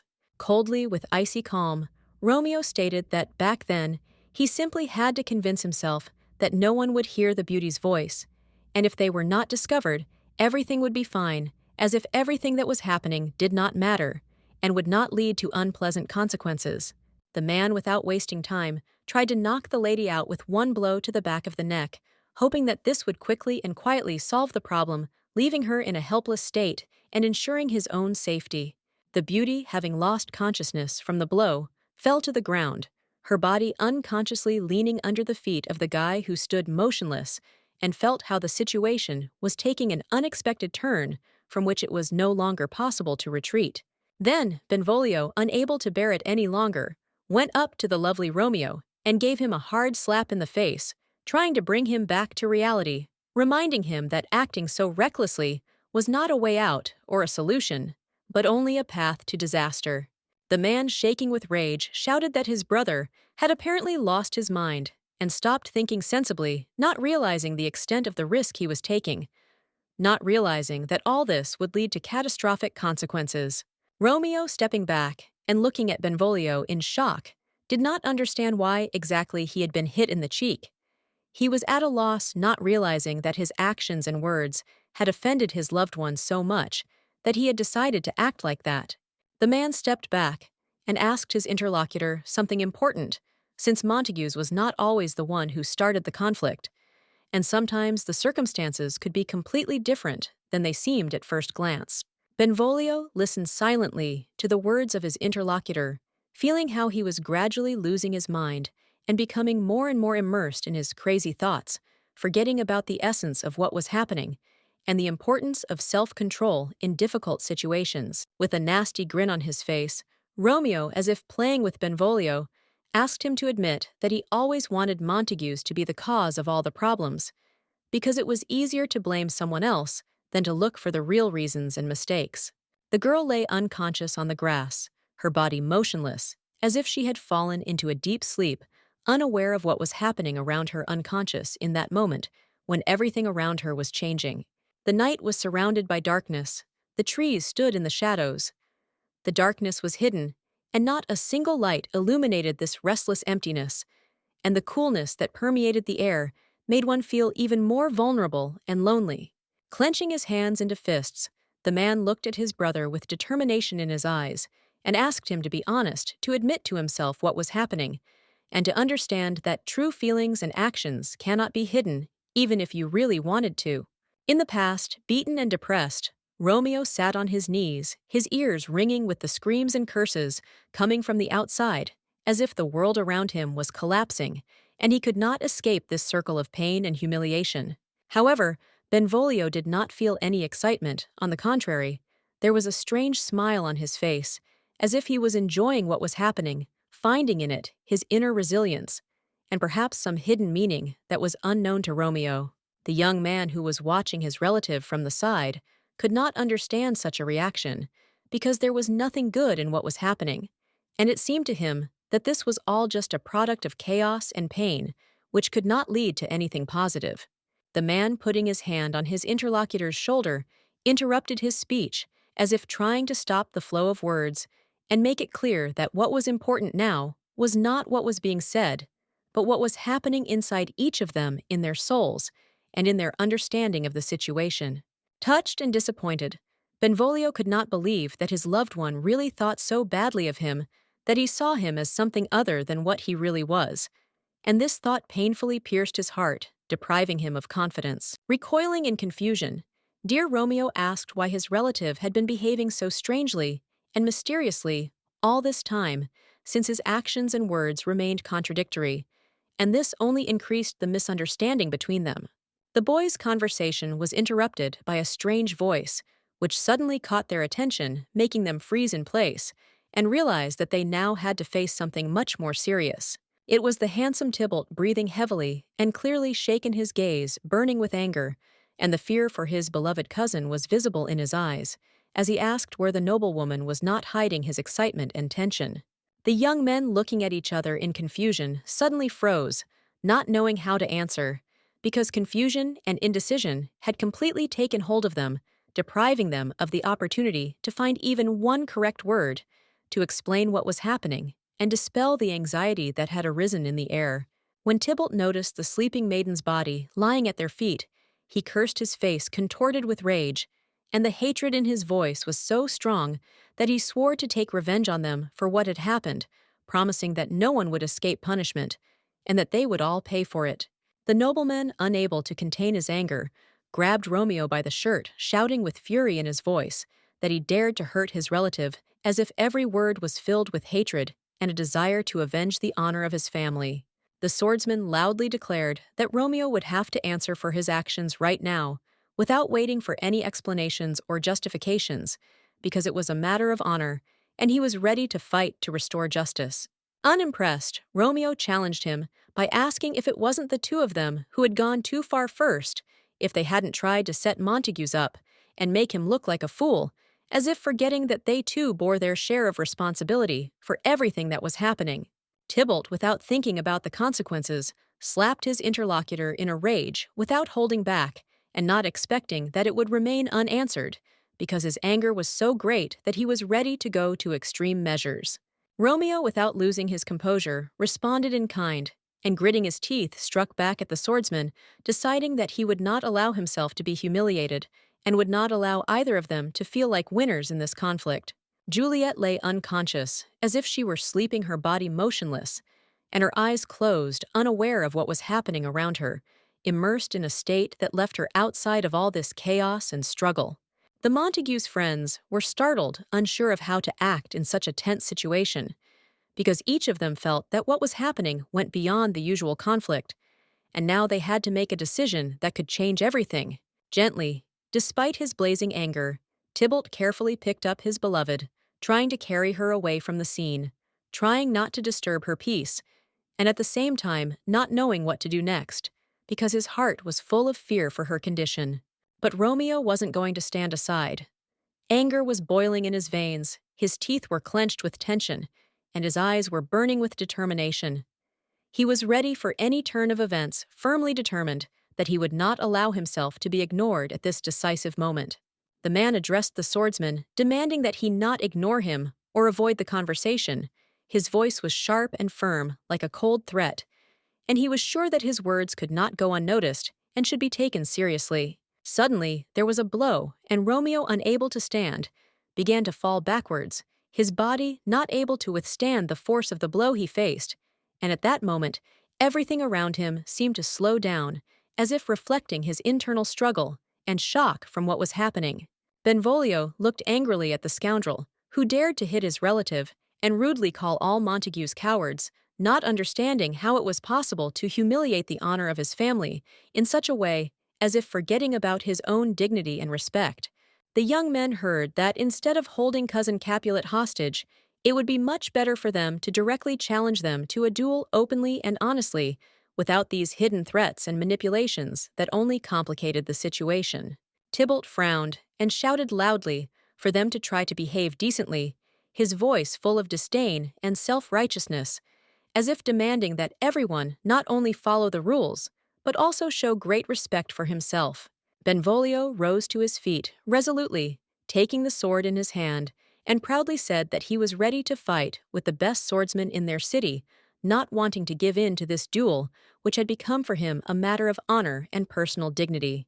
A sword was thrown at Capulet's feet, and sounding like a call to battle. His thrust marked the beginning of a decisive battle, in which there would be no room for weakness, and only he who showed all his determination would emerge victorious. The glint of the blade was reflected in the guy's eyes, and looking at him, one could feel his danger, because he was ready for any threat and was not going to stop until he achieved his goal in this brutal duel. Benvolio briefly noted that Tybalt looked surprised, and this was quite natural, for he could not have expected that his confidence in his own strength would be met with such a decisive opposition that it made him doubt. The other man standing nearby pulled out a sharp dagger, ready to intervene, his gaze full of determination, and he was ready to act, despite all the dangers, to help his comrade in this difficult and tense moment. He wanted to sneak up behind Capulet, to deliver a decisive blow in the back, counting on the moment when the enemy would be completely unprepared. But at that moment, everything did not go as he expected, and his plans encountered unexpected obstacles. As Romeo suddenly woke up, his eyes began to blink rapidly, trying to adjust to the darkness and return to reality after consciousness slowly returned to him, pulling him out of his daze. The first thing he noticed was Benvolio, standing with a blade in the shadows of the night, his silhouette sharp and determined, and Romeo felt his heart skip a beat in his chest, realizing that the situation was far more serious than he could have imagined.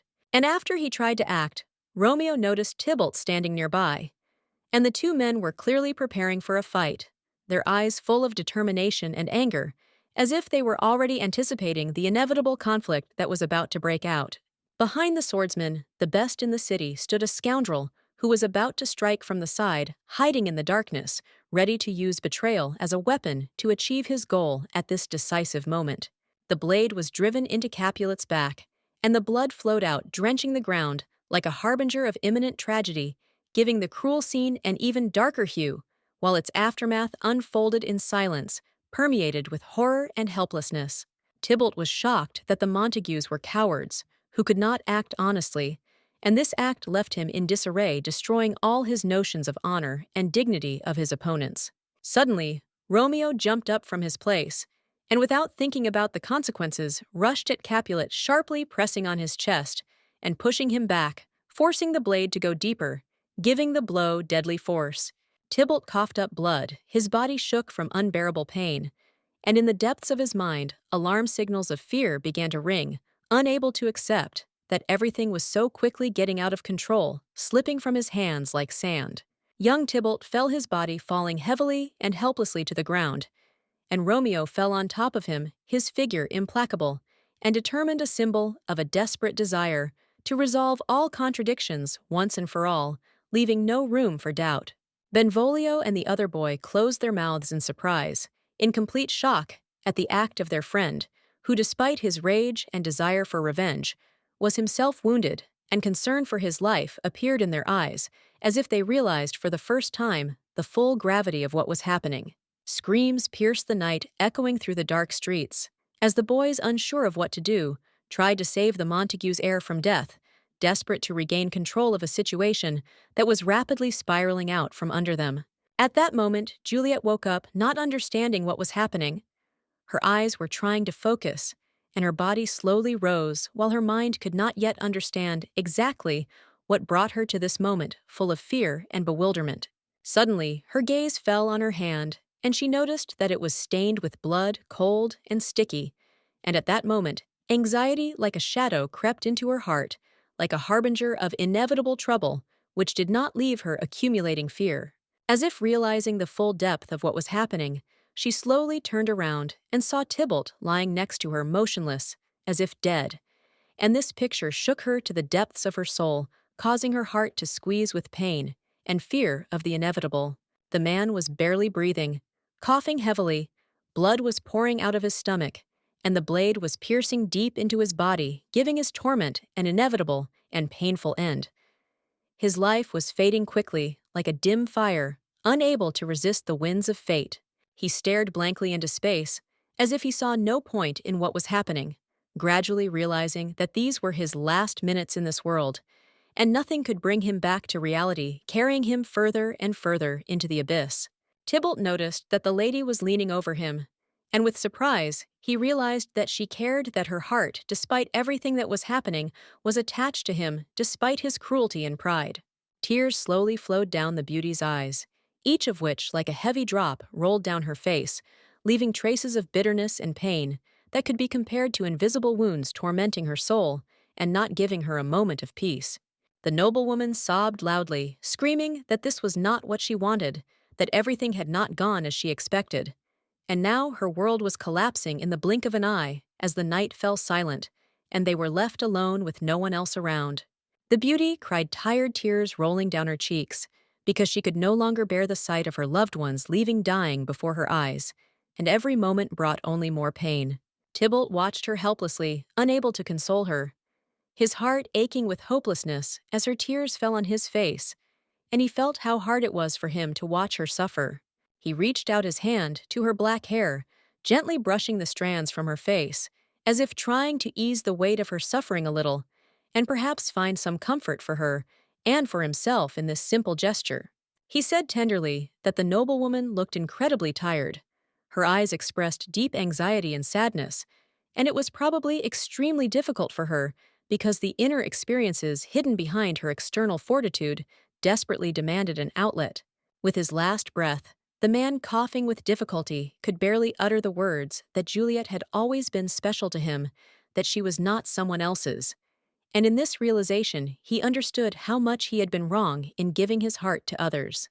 Grabbing the blade with his hand, the man felt his life leaving, but despite the bleeding, he still said that his most precious memories were connected with her, because it was with her, the lady, that he spent his entire childhood and youth, and these moments will forever remain in his soul.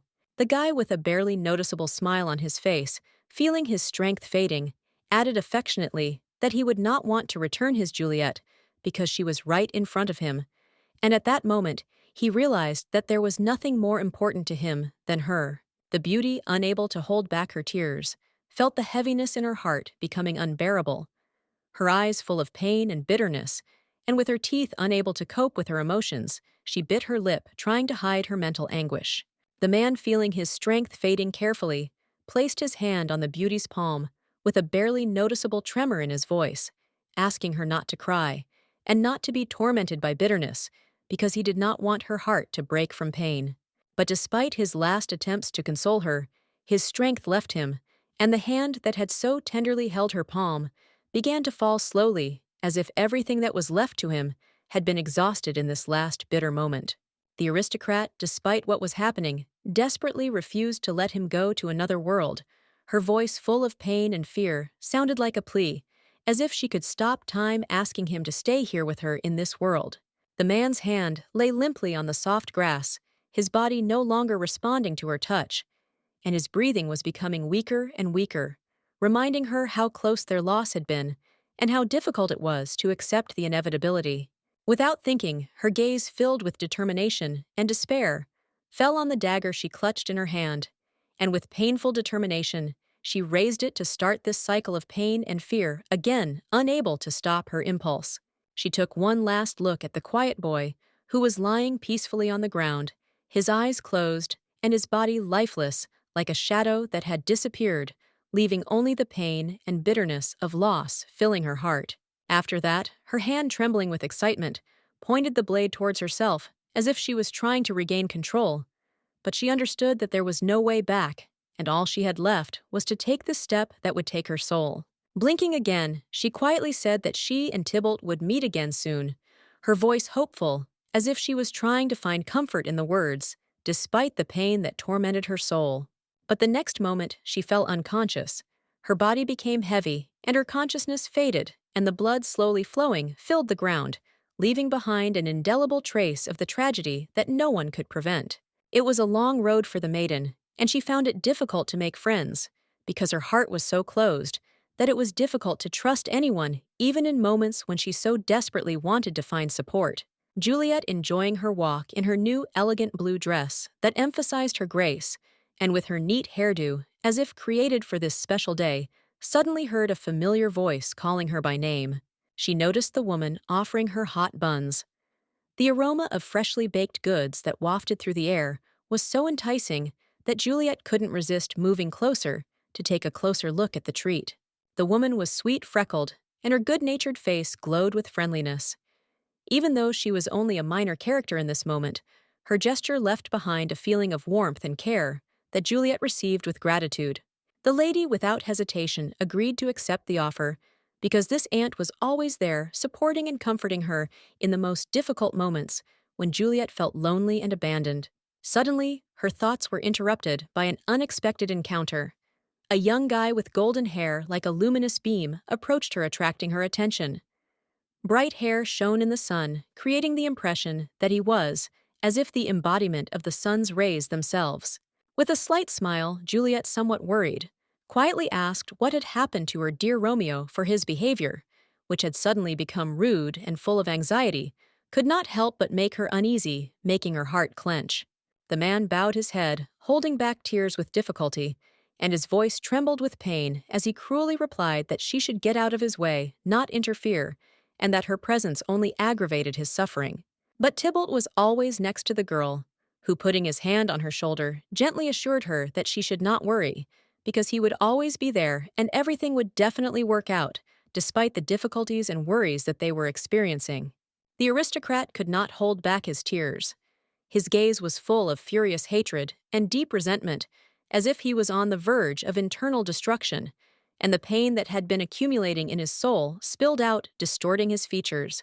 Just as the silence between them deepened, a loud, shrill voice rang out inexorably, interrupting their conversation, informing them that urgent news had arrived for Tybalt that required immediate attention.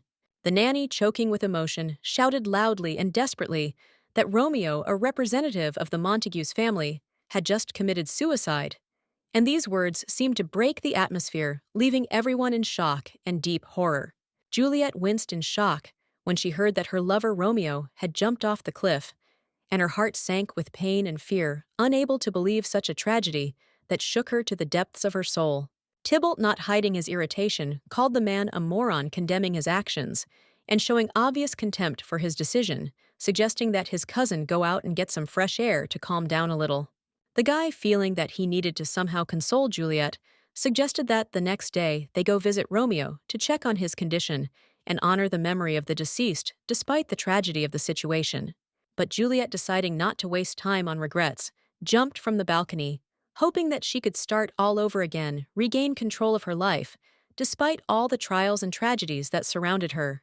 When she opened her eyes, she found herself awake in her bed, just like before, and the whole world seemed the same as it had been before her life changed, leaving only the memories of what had happened.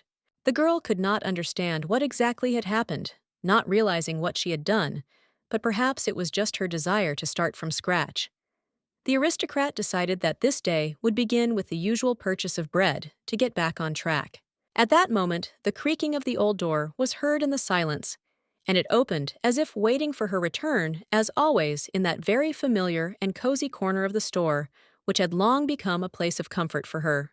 The saleswoman greeted Juliet with a friendly smile, and looking at her, asked how exactly she could help this time, offering her services, as always, with a warm and attentive attitude. When Juliet entered the store, she was a little confused, noticing that the woman she knew, whom she often saw here, was no longer present in her usual place, and this slightly confused her, creating a feeling of uncertainty. The woman answered Juliet's question with a slight smile, explaining that the old saleswoman with freckles had not worked there for a long time, and that she herself had been baking for 10 years, maintaining the traditions of the store that she once loved so much. At that moment, Juliet shuddered, and suddenly it became clear to her that something in this place had changed, as if reality itself had adjusted a new scenario for itself, and she found herself at the very center of this mystical change. Frightened and confused, the girl hurriedly left the store, feeling as if she was losing a part of herself, and the memories that were once clear and unshakable suddenly dissolved, as did her place in this world after she returned to life. The lady, almost exhausted by grief, collapsed to the ground, barely holding back her tears, realizing that she had to fight this world alone without anyone to support her in this endless struggle. Through the fog of confusion and fear, Juliet could not contain her emotions, and large tears slowly rolled down her cheeks as a symbol of the hopelessness that engulfed her soul at that moment. The aristocrat clutched the piece of paper in her hands, almost forgetting who she was in her past life. But despite this, a strange desire to return to the world that was once her home, her present still glimmered in her heart.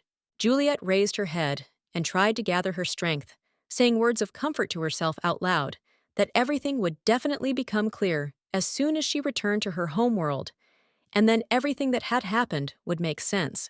After this, Juliet began to keep careful records, recording every detail of what was happening, because she was afraid of losing her memories, trying to keep at least a small part of what remained in her head. The lady who had already despaired and lost all hope suddenly met someone who behaved completely differently, and this person turned out to be Tibol, whose actions were full of determination and unexpected strength. At that moment, the swordsman rushed forward, not paying attention to the road, as if pursuing some unknown goal, driven only by an inner impulse that led him forward without looking back. Juliet, watching him, quickly noticed that there was no pre-written destiny behind this act, but only his own will, his personal desire, which did not yield to any external laws or scenarios. The endless returns to life gave her a unique opportunity to observe the characters, their actions, and reveal their true essences, diving into the depths of their psychological world and trying to understand who they really were. Most of the characters, following their assigned roles, acted strictly in accordance with what was intended for them, without going beyond the script that was written for them from the very beginning. Tybalt was added to the book for the sole purpose of protecting his cousin, following a clearly written role. But unexpectedly, for everyone, he decided to defy his destiny, going against the predetermined path that was given to him. His stone figure, which seemed motionless and lifeless, suddenly seemed to collapse, and in that moment, Tybalt found his own will freeing himself from the chains of a pre-written fate. The noblewoman, confidently striding across the courtyard, moved forward, hoping that her plan at the ball would come true, and everything would go as she had planned, despite all the obstacles and possible surprises that could arise at the most unexpected moment. She looked blankly at her cousin, who needed to be greeted as usual, but all this tired her so much that she could barely contain her irritation, not understanding why she had to repeat this ritual again. Juliet smiled broadly, trying to hide her displeasure, and with a slightly strained expression on her face, greeted her cousin, trying to do it as formally as possible so as not to reveal her true feelings. However, Tybalt, noticing her look, quickly apologized to his relative, adding that he was too busy to devote time to her, and his words sounded with notes of sincere regret that he could not be there as usual. In shock, the beauty stood for a few seconds, unable to move, and then for a moment, it seemed to her that she had finally found her way out of the endless labyrinth into which she had driven herself. After reading her notes, the lady came to the realization that Tybalt had always been there, for his cousins supported her and helped her in the most difficult situations, becoming an integral part of her life, although she had not noticed it until now, remaining blind to his devotion. Juliet realized that all this time she had not given due importance to the important fact that she had a relative who always stood behind her, ready to protect her in any situation, without asking unnecessary questions, and without expecting gratitude or anything in return. She also remembered that in the original, Tybalt was destined to meet his fate in a battle with Romeo, where he was supposed to die giving his life in battle, and this became part of his inevitable path in this story. Looking at her notes, Juliet couldn't understand what had changed and why Tybalt had started to behave completely differently, as if something had suddenly turned inside him, and he had become unrecognizable, distorted by his own pain. Meanwhile, a man's voice, trembling, penetrated the glass, and beads of sweat appeared on Juliet's face, like traces of internal tension, creating the feeling that something important was about to happen, as if the whole world had frozen in anticipation. Clutching the papers in her hands, the girl tried to remember how her last attempt to find a solution ended, to find even the slightest hope for a happy outcome, but the memories did not come to her clearly, like a fog hiding the truth. Eventually, by the evening, Juliet realized that Tybalt was worried about accidentally killing Romeo and had returned to that moment, just like her realizing that their destinies were intertwined in a tragedy that could not be avoided. Running her finger across her lip, the lady came to an important and unexpected conclusion, which until that moment seemed difficult for her to comprehend, but now everything fell into place, and she was ready to act following her inner voice. Taking a tray of dishes in her hands, Juliet decided to go and visit her relative, feeling that this step was important for her, and the need to communicate with him arose as something that could bring peace back to her soul. All the characters returning in time lost their memories, as if their past was erased, leaving only vague fragments, but the main character herself, fortunately or unfortunately, managed to preserve the memories of the past that she could not forget. But Tybalt became an exception to this rule, as he did not lose his memory of the events that happened before returning in time, and continued to remember everything, as if time could not erase a single important moment from his life.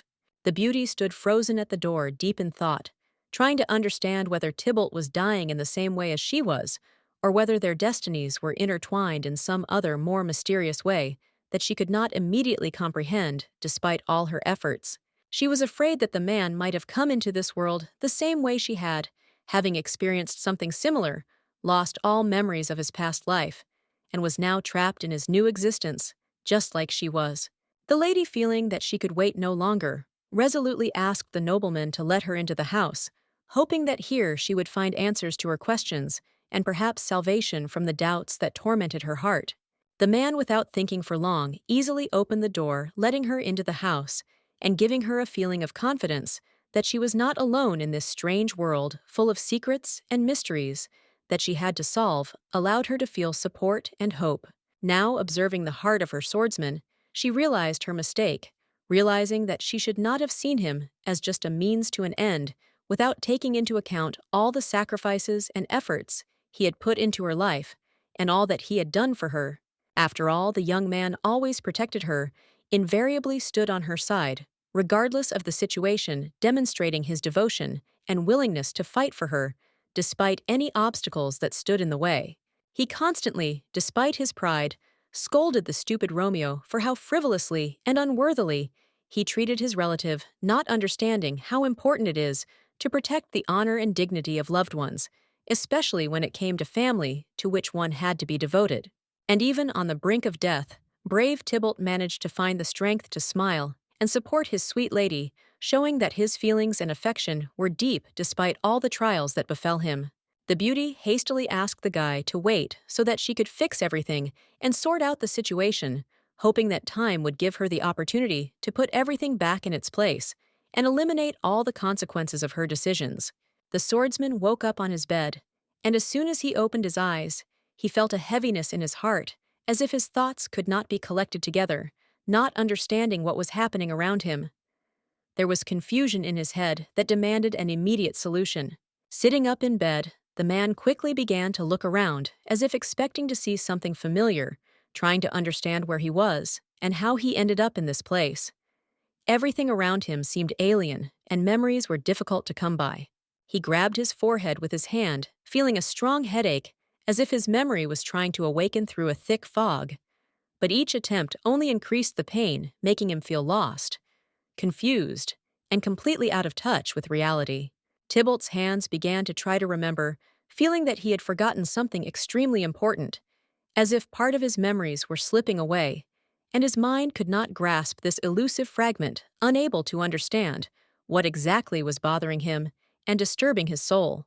Stepping out onto the training field, the man struck the target mercilessly, making powerful swings as if wanting to vent all his uncertainty and confusion that had gripped his heart, forcing him to act without any thought.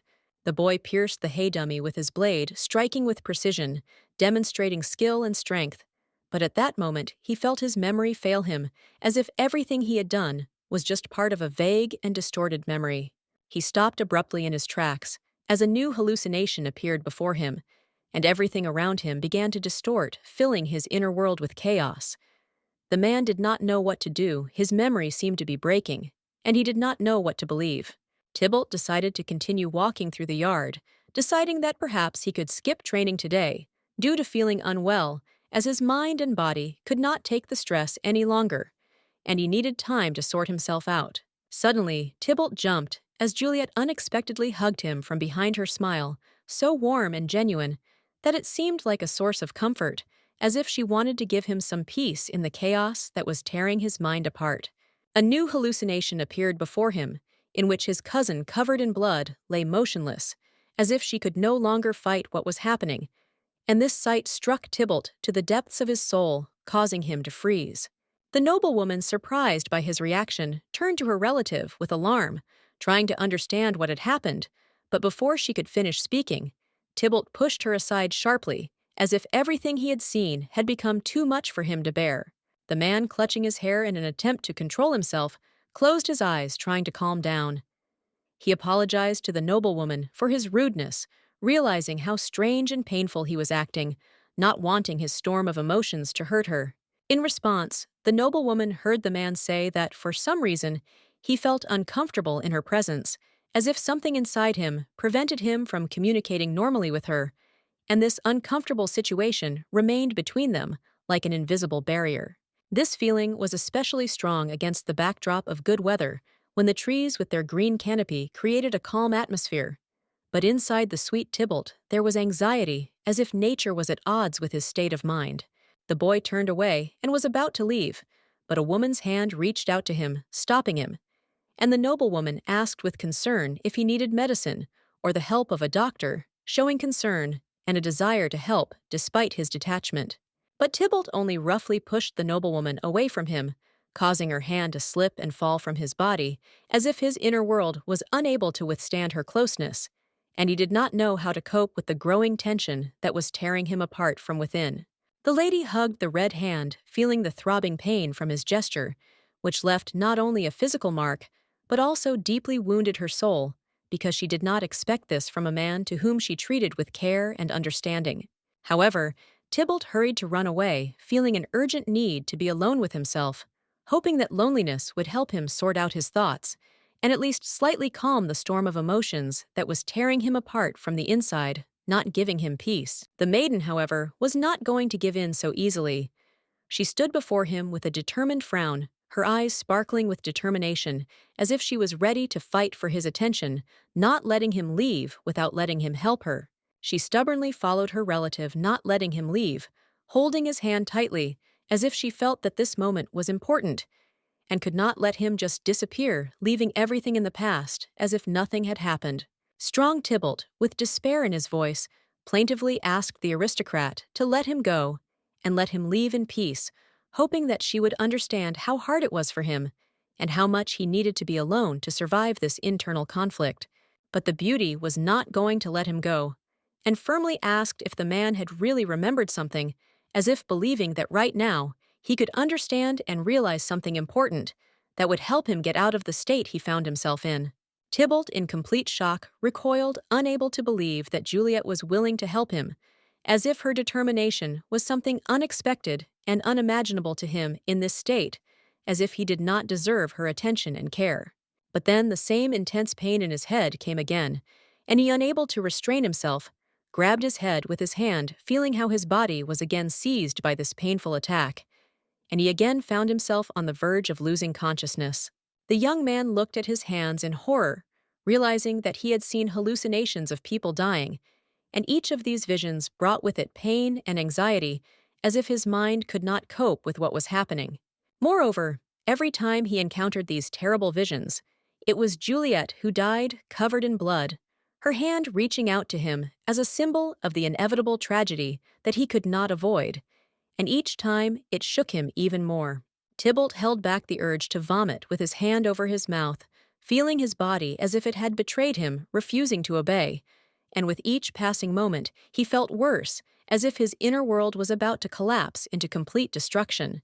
The guy struggling with his inner demons suddenly started running, unable to stay near the girl, fearing that his presence would bring her pain, and feeling how the storm of emotions tearing apart his soul did not give him peace, preventing him from making the right decision. He grabbed the wall with his hand and tried to keep his balance so as not to fall, feeling his strength leaving him, and the only thing left for him was to fight for at least a minimal sense of control over himself. Juliet stubbornly followed him, breathing heavily, her body filled with tension, but she did not stop trying to understand what was happening to him, unable to leave him in this state, despite her own fatigue and pain. Frowning, the beauty added that everything he saw was probably true, events from their past lives, and that explained all the tormenting visions he was experiencing as something inevitable that they had to face. The lady asked that the brave Tybalt listen to her calmly, at least once, without avoiding her words and feelings, understanding how important it was at such moments to be heard, especially when their lives were intertwined so closely that every word could change everything. Bowing her head, she admitted that there had been dozens of attempts to get out of this hell before, but none of them had brought the long-awaited peace, and now she knew that the only way to find a way out was together, despite all the obstacles. And then, holding her head high, Juliet added that she herself had died hundreds of times, experiencing the same pain as he did, and that these sufferings were part of their shared lives, like an inevitable fate that haunted them again and again. The noblewoman extended her hand forward, ready not only to support, but also to help her relative, demonstrating her unwavering determination and desire to find a way out of this tangled labyrinth that seemed to squeeze them. Then, without hesitation, she pulled the blade from its sheath as if ready to fight not only external enemies, but also those demons that tormented their souls, hoping that this step would bring them strength and confidence in their further path. The beauty raised her hand with the sword up, cutting through the air, as if preparing for a decisive step that was supposed to change something in their difficult situation. The noblewoman held her breath, full of confidence in her action. With a determination that was reflected in her every movement, she cut the fabric of her green dress, and for a moment silence enveloped them, as if this gesture became a symbol of the fact that she was ready to reveal to him everything that she had long hidden behind an outer appearance filled with secrets. Frightened, Tybalt screamed loudly, asking what the beauty was doing, panicking that she might get hurt, not knowing how to react to her unexpected and risky behavior, which worried his fragile soul. It turned out that she had torn her dress to show him her scars, the marks of her previous lives, that remained on her body, a reminder of the suffering and trials they had gone through, and that were still with them. Dark, heavy clouds gathering in the sky obscured the light. Everything around was swallowed up by grayness, and a premonition of rain hung in the air, as if nature itself sensed that something important and inevitable was approaching, something that must certainly happen. As the rain began to fall, the beauty lowered her hands, and despite the raindrops, her voice sounded confident and filled with strength. The beauty said that Tybalt was truly special, as the one who managed to awaken something forgotten and hidden deep in her soul. The sweet noblewoman could not hold back her tears. She cried. But these tears were not from grief, but from relief, because she had finally found a person, a ray of sunshine in this hell. And now she was sure that she was not alone in her suffering, that there was someone who shared her pain. The man listened to the noblewoman's speech in shock, realizing how much time and effort she had put into searching for him, how many sacrifices and fear she had endured in order to finally find him. Such words filled with pain and sincerity seemed to shake him to the depths of his soul. Wiping away her tears with her hand, the lady added that he was more precious to her than anything she had ever gone through. And even in the darkest moments of her life, she continued to believe that she would find him, because she could not allow herself to forget him. The guy listened attentively to every word of the lady opposite him, feeling how her sincere and deep words penetrated into his very soul, as if she was trying to awaken something forgotten, which had long eclipsed his mind and feelings, as if opening long closed doors for him. Stubbornly grasping the blade, Juliet made a firm decision. She would not let him go, would not let him miss her chance, deciding to fight to the end, to return his memory despite all the obstacles and difficulties that she would have to overcome. Pointing the blade in front of her, Juliet promised to do everything in her power to get Tybalt's memories back, and was ready to fight any obstacles, not allowing doubts and fear to stop her on this difficult path. The beauty suddenly began to attack her relative, waving her weapon with such determination that it became clear that she was ready to go to the end, despite all the risks, to help him find his way in this confusing world. The nobleman dodged the blows, not understanding when the beauty learned to handle the sword so masterfully. His gaze darted around, trying to find answers to all the questions she asked him, but he still couldn't understand what was happening. Finally, Tybalt found himself pinned against the wall, and the blade slammed into the stone next to him with a loud sound, creating a final barrier, leaving him no escape route, as if everything around him had been locked into this insurmountable situation. Crying in the rain, Juliet begged him to remember, trying to reach his memory, because she believed that inside him there was still the person who was so dear to her, and she was ready to go through everything to get him back. The young man bowed his head down in silence, lost in his thoughts, feeling pain and helplessness. He didn't know what to do with what was happening, and despite her words, he continued to be captivated by his own doubts and vague memories. The aristocrat's flowing dress dragged along the grass, as if nature itself felt the weight of her thoughts. Her determination to help Tybalt return to himself, to awaken the forgotten past, that seemed to be slipping further and further from his consciousness. The beauty thought about how she could help him remember, how she could take him back to the moments they had shared together. A flash of insight came into her eyes, and finally she came up with a way that could jog his memory. She gripped the weapon tighter, bringing it to her face, and her gaze became even more determined. In that moment, she was ready to do anything to make him remember and believe that their connection was not an accident, but something much more significant and inevitable. At that moment, Tybalt shuddered and fear passed through his body, as if an inner premonition told him that something important and painful was about to happen, and his fear only grew stronger because he could not understand what exactly was frightening him.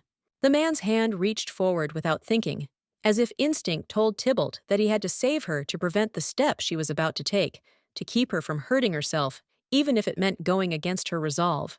Gently, with a soft sigh, Tybalt embraced the beautiful noblewoman, holding the lady close in comfort, as if to let her know that she was not alone, that he was there, and that there was room in their lives not only for pain, but also for hope and support. The guy looked at sweet Juliet with concern, anxiously trying to understand if everything was okay with her. The man's gaze was full of excitement. He could not take his eyes off her wounded body, trying to find at least the slightest sign of her condition. His hand was covered in blood, as if the marks of a terrible struggle left on her skin were a reminder of what they had been through together, and he was haunted by the thought of how dangerous all of this was for her. And then suddenly, the man remembered one moment from their past, a meeting with a girl when the dishes accidentally broke. The sound of breaking porcelain echoed in his memory, like a warning that not everything is as simple as it seemed at first glance. He clearly remembered her request, when with eyes full of hope and anxiety, she begged him to help her in an important matter that seemed urgent and required his participation, as if without him, everything could fall apart and lead to disaster. And also how large tears like streams rolled down her cheeks when the girl sobbed, not holding back her emotions, grieving and worrying for him at that moment. The memory returned to his mind with such clarity that he could not help but feel pain in his heart. Tybalt remembered it all with stunning clarity. The look in her eyes full of pain and anxiety, her desire to understand what was happening, and the moment of recognition when their eyes met, and he felt something important and inexpressible pass between them. Suddenly, unable to contain his emotions, he hugged his cousin tightly, completely, forgetting that she still had the tip of the blade in her hands, threateningly sparkling in the light, and not paying attention to the danger, only feeling how his heart was breaking with anxiety. The girl, barely holding back her tears, could not hold back when Tybalt, standing in front of her, began to sincerely apologize, expressing his deep concern and sympathy, and his words, filled with regret, touched her to the depths of her soul. Getting down on one knee, looking down at the ground, he promised her that now, no matter what, he would always be there, ready to support and protect, and his vow was sincere and full of determination, and it seemed that this moment changed their relationship forever. The weapons had been thrown to the ground, to the side away, and now they lay as if forgotten, having lost their power and meaning in this foggy silence that surrounded them, creating the feeling that everything that had happened before no longer mattered. Outside the window, it was raining, trickling down the glass in small streams, creating a sound reminiscent of the warm whisper of nature, and inside it was warm and cozy. The room was filled with soft light, filling the space with an atmosphere of peace and safety, as if time had slowed down here. The hand carefully took the saucer, on which stood a cup of hot tea, and without saying a word, the guy served the drink to his lady, offering her to warm up and not get sick, carefully monitoring her condition. Juliet sat wrapped tightly in a soft blanket, trying to protect herself from the cold. Her gaze was directed into emptiness, and she seemed fragile, vulnerable, but in her heart there still grew gratitude for the care she felt at that moment. The aristocrat could not find peace. Her thoughts were overwhelmed with anxiety, and she asked Tybalt again and again if he had remembered everything. Her voice, filled with anxiety, did not hide the feeling that something important was still escaping her attention, remaining unnoticed. Tybalt, sitting calmly in a chair and leisurely enjoying his tea, confidently replied that he remembered everything perfectly, down to the smallest detail, and his words sounded with unshakable confidence that he had not forgotten a single important moment of their past. As the beauty suddenly ordered her swordsman to come to her and sit down next to her on the bed, her gaze was calm but demanding, as if she expected support and closeness at that moment. The man obediently followed, the order, sat down next to her, and feeling his presence, Juliet instantly felt her shoulder enveloped in tender care, and her heart filled with warmth, as if his support had become a pillar of strength for her at that moment. With a heavy sigh, the noblewoman felt relieved that she could finally return to her world, and that the swordsman had become the very hope that opened the way for her back to the familiar reality where she could be herself. Tybalt, who was surprised by her story and wanted to know more, insistently asked her to explain where she came from, and was amazed to hear about a modern world where you can control water through a tap and fire with a stove, just like in a fairy tale. The lady burst out laughing at Tybalt's suggestion that she came from a world ruled by witches, her laughter filling the room with a living light, and her eyes sparkled with mirth, as if she couldn't believe that anyone could mistake her for a sorceress. Sitting next to the man, sweet Juliet suddenly realized that she might have been emotionally dependent on him, and this discovery made her heart beat a little faster, as if in this simple moment there was a whole universe of feelings. A light smoke rose from the cup of tea, standing on the table, slowly curling in the air and filling the space around with warmth. The fragrant steam created an atmosphere of comfort and peace, as if time in this place slowed down, and the whole world for a moment focused only on them. The hand of the lovely Juliet picked up the papers from the floor. Her movements were cautious but decisive, and meeting the man's gaze, they both understood without words that they were ready to try again, despite all the trials, and were striving for their happy ending. Tybalt himself nervously asked the lady if she would like to finally stop leaning on him and move away a little. His words were full of uncertainty, and he seemed to expect that her answer would help dispel his doubts. The lady refused. Her gaze was calm, but at some point she suddenly asked a strange question that made Tybalt freeze.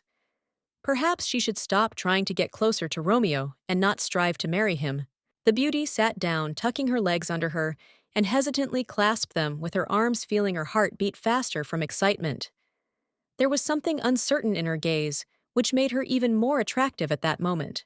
Juliet considered whether the best way out might be to accept the current circumstances, and let go of everything that was connected with her dreams of marriage with Romeo. However, her heart violently protested against this thought, telling her that such a decision was simply impossible.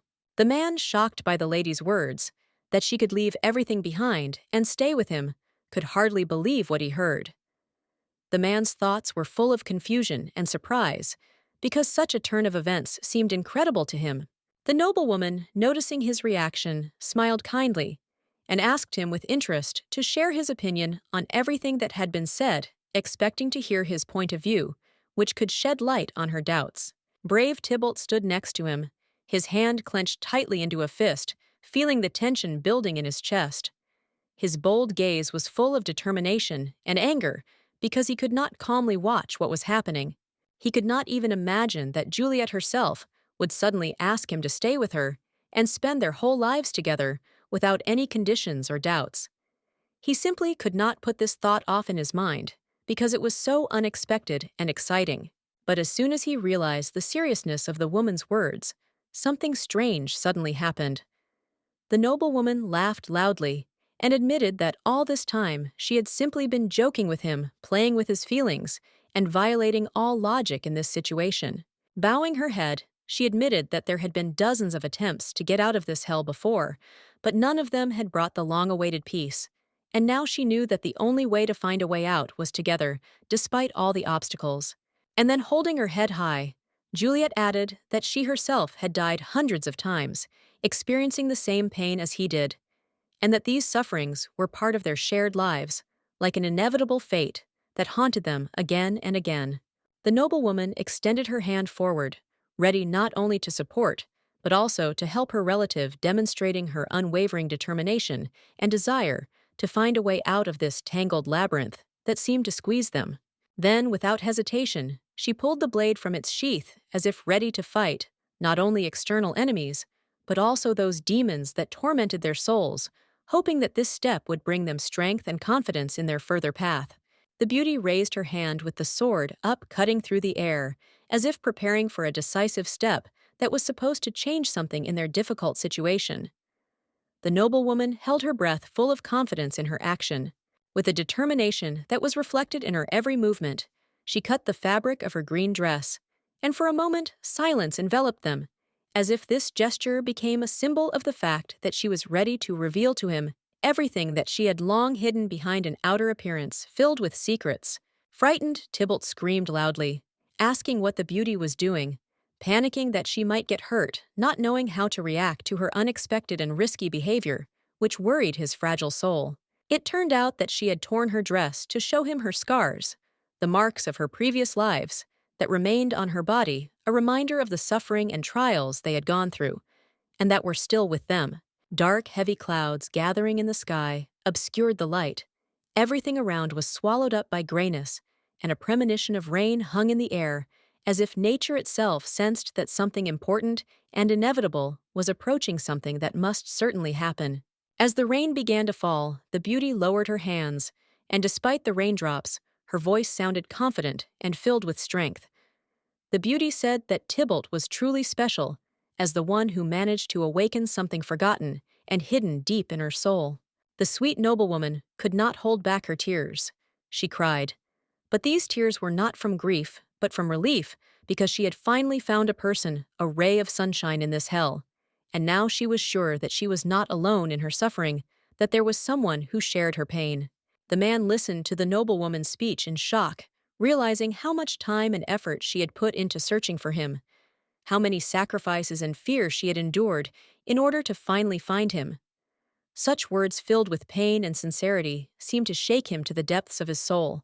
Wiping away her tears with her hand, the lady added that he was more precious to her than anything she had ever gone through, and even in the darkest moments of her life, she continued to believe that she would find him, because she could not allow herself to forget him. The guy listened attentively to every word of the lady opposite him, feeling how her sincere and deep words penetrated into his very soul, as if she was trying to awaken something forgotten, which had long eclipsed his mind and feelings, as if opening long-closed doors for him. Stubbornly grasping the blade, Juliet made a firm decision. She would not let him go, would not let him miss her chance, deciding to fight to the end to return his memory despite all the obstacles and difficulties that she would have to overcome. Pointing the blade in front of her, Juliet promised to do everything in her power to get Tybalt's memories back and was ready to fight any obstacles, not allowing doubts and fear to stop her on this difficult path. The beauty suddenly began to attack her relative, waving her weapon with such determination that it became clear that she was ready to go to the end, despite all the risks, to help him find his way in this confusing world. The nobleman dodged the blows, not understanding when the beauty learned to handle the sword so masterfully. His gaze darted around, trying to find answers to all the questions she asked him, but he still couldn't understand what was happening. Finally, Tybalt found himself pinned against the wall, and the blade slammed into the stone next to him with a loud sound, creating a final barrier, leaving him no escape route, as if everything around him had been locked into this insurmountable situation.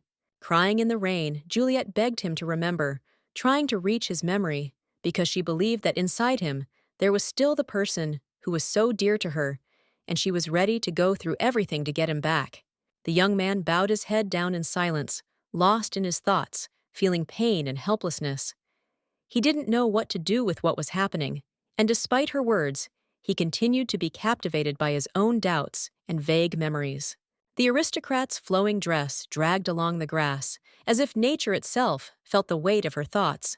Her determination to help Tybalt return to himself, to awaken the forgotten past that seemed to be slipping further and further from his consciousness. The beauty thought about how she could help him remember, how she could take him back to the moments they had shared together.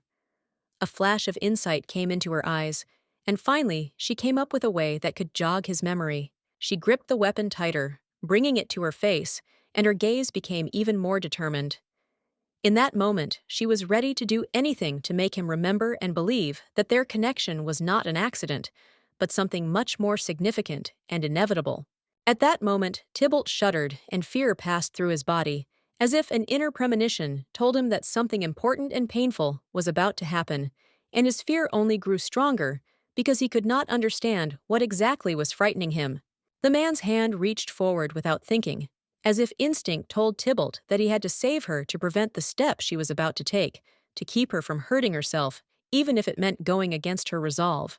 Gently, with a soft sigh, Tybalt embraced the beautiful noblewoman, holding the lady close in comfort, as if to let her know that she was not alone, that he was there, and that there was room in their lives not only for pain, but also for hope and support. The guy looked at sweet Juliet with concern, anxiously trying to understand if everything was okay with her. The man's gaze was full of excitement. He could not take his eyes off her wounded body, trying to find at least the slightest sign of her condition. His hand was covered in blood, as if the marks of a terrible struggle left on her skin were a reminder of what they had been through together, and he was haunted by the thought of how dangerous all of this was for her. And then suddenly, the man remembered one moment from their past, a meeting with a girl when the dishes accidentally broke. The sound of breaking porcelain echoed in his memory, like a warning that not everything is as simple as it seemed at first glance. He clearly remembered her request, when with eyes full of hope and anxiety, she begged him to help her in an important matter that seemed urgent and required his participation, as if without him, everything could fall apart and lead to disaster. And also how large tears like streams rolled down her cheeks when the girl sobbed, not holding back her emotions, grieving and worrying for him at that moment. The memory returned to his mind with such clarity that he could not help but feel pain in his heart. Tybalt remembered it all with stunning clarity. The look in her eyes full of pain and anxiety, her desire to understand what was happening, and the moment of recognition when their eyes met, and he felt something important and inexpressible pass between them. Suddenly, unable to contain his emotions, he hugged his cousin tightly, completely, forgetting that she still had the tip of the blade in her hands, threateningly sparkling in the light, and not paying attention to the danger, only feeling how his heart was breaking with anxiety. The girl, barely holding back her tears, could not hold back when Tybalt, standing in front of her, began to sincerely apologize, expressing his deep concern and sympathy, and his words, filled with regret, touched her to the depths of her soul. Getting down on one knee, looking down at the ground, he promised her that now, no matter what, he would always be there, ready to support and protect, and his vow was sincere and full of determination, and it seemed that this moment changed their relationship forever. The weapons had been thrown to the ground to the side away, and now they lay as if forgotten, having lost their power and meaning in this foggy silence that surrounded them, creating the feeling that everything that had happened before no longer mattered. Outside the window, it was raining, trickling down the glass in small streams, creating a sound reminiscent of the warm whisper of nature, and inside it was warm and cozy. The room was filled with soft light, filling the space with an atmosphere of peace and safety, as if time had slowed down here. The hand carefully took the saucer, on which stood a cup of hot tea, and without saying a word, the guy served the drink to his lady, offering her to warm up and not get sick, carefully monitoring her condition. Juliet sat wrapped tightly in a soft blanket, trying to protect herself from the cold. Her gaze was directed into emptiness, and she seemed fragile, vulnerable, but in her heart there still grew gratitude for the care she felt at that moment. The aristocrat could not find peace. Her thoughts were overwhelmed with anxiety, and she asked Tybalt again and again if he had remembered everything. Her voice, filled with anxiety, did not hide the feeling that something important was still escaping her attention, remaining unnoticed. Tybalt, sitting calmly in a chair and leisurely enjoying his tea, confidently replied that he remembered everything perfectly, down to the smallest detail, and his words sounded with unshakable confidence that he had not forgotten a single important moment of their past. As the beauty suddenly ordered her swordsman to come to her and sit down next to her on the bed, her gaze was calm but demanding, as if she expected support and closeness at that moment. The man obediently followed, the order sat down next to her, and feeling his presence, Juliet instantly felt her shoulder enveloped in tender care, and her heart filled with warmth, as if his support had become a pillar of strength for her at that moment. With a heavy sigh, the noblewoman felt relieved that she could finally return to her world, and that the swordsman had become the very hope that opened the way for her back to the familiar reality where she could be herself. Tybalt, who was surprised by her story and wanted to know more, insistently asked her to explain where she came from, and was amazed to hear about a modern world where you can control water through a tap and fire with a stove, just like in a fairy tale.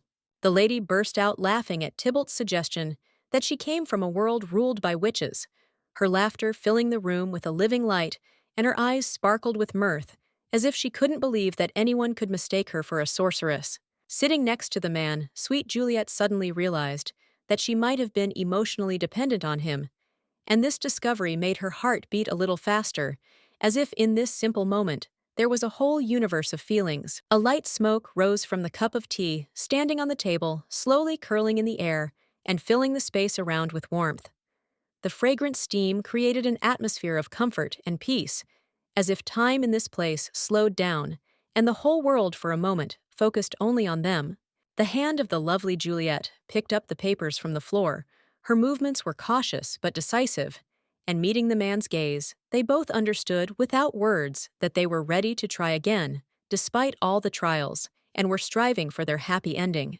Tybalt himself nervously asked the lady if she would like to finally stop leaning on him and move away a little. His words were full of uncertainty, and he seemed to expect that her answer would help dispel his doubts.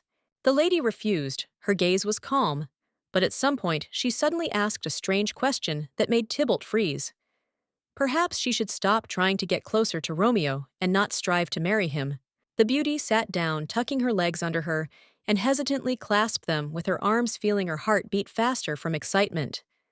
There was something uncertain in her gaze, which made her even more attractive at that moment.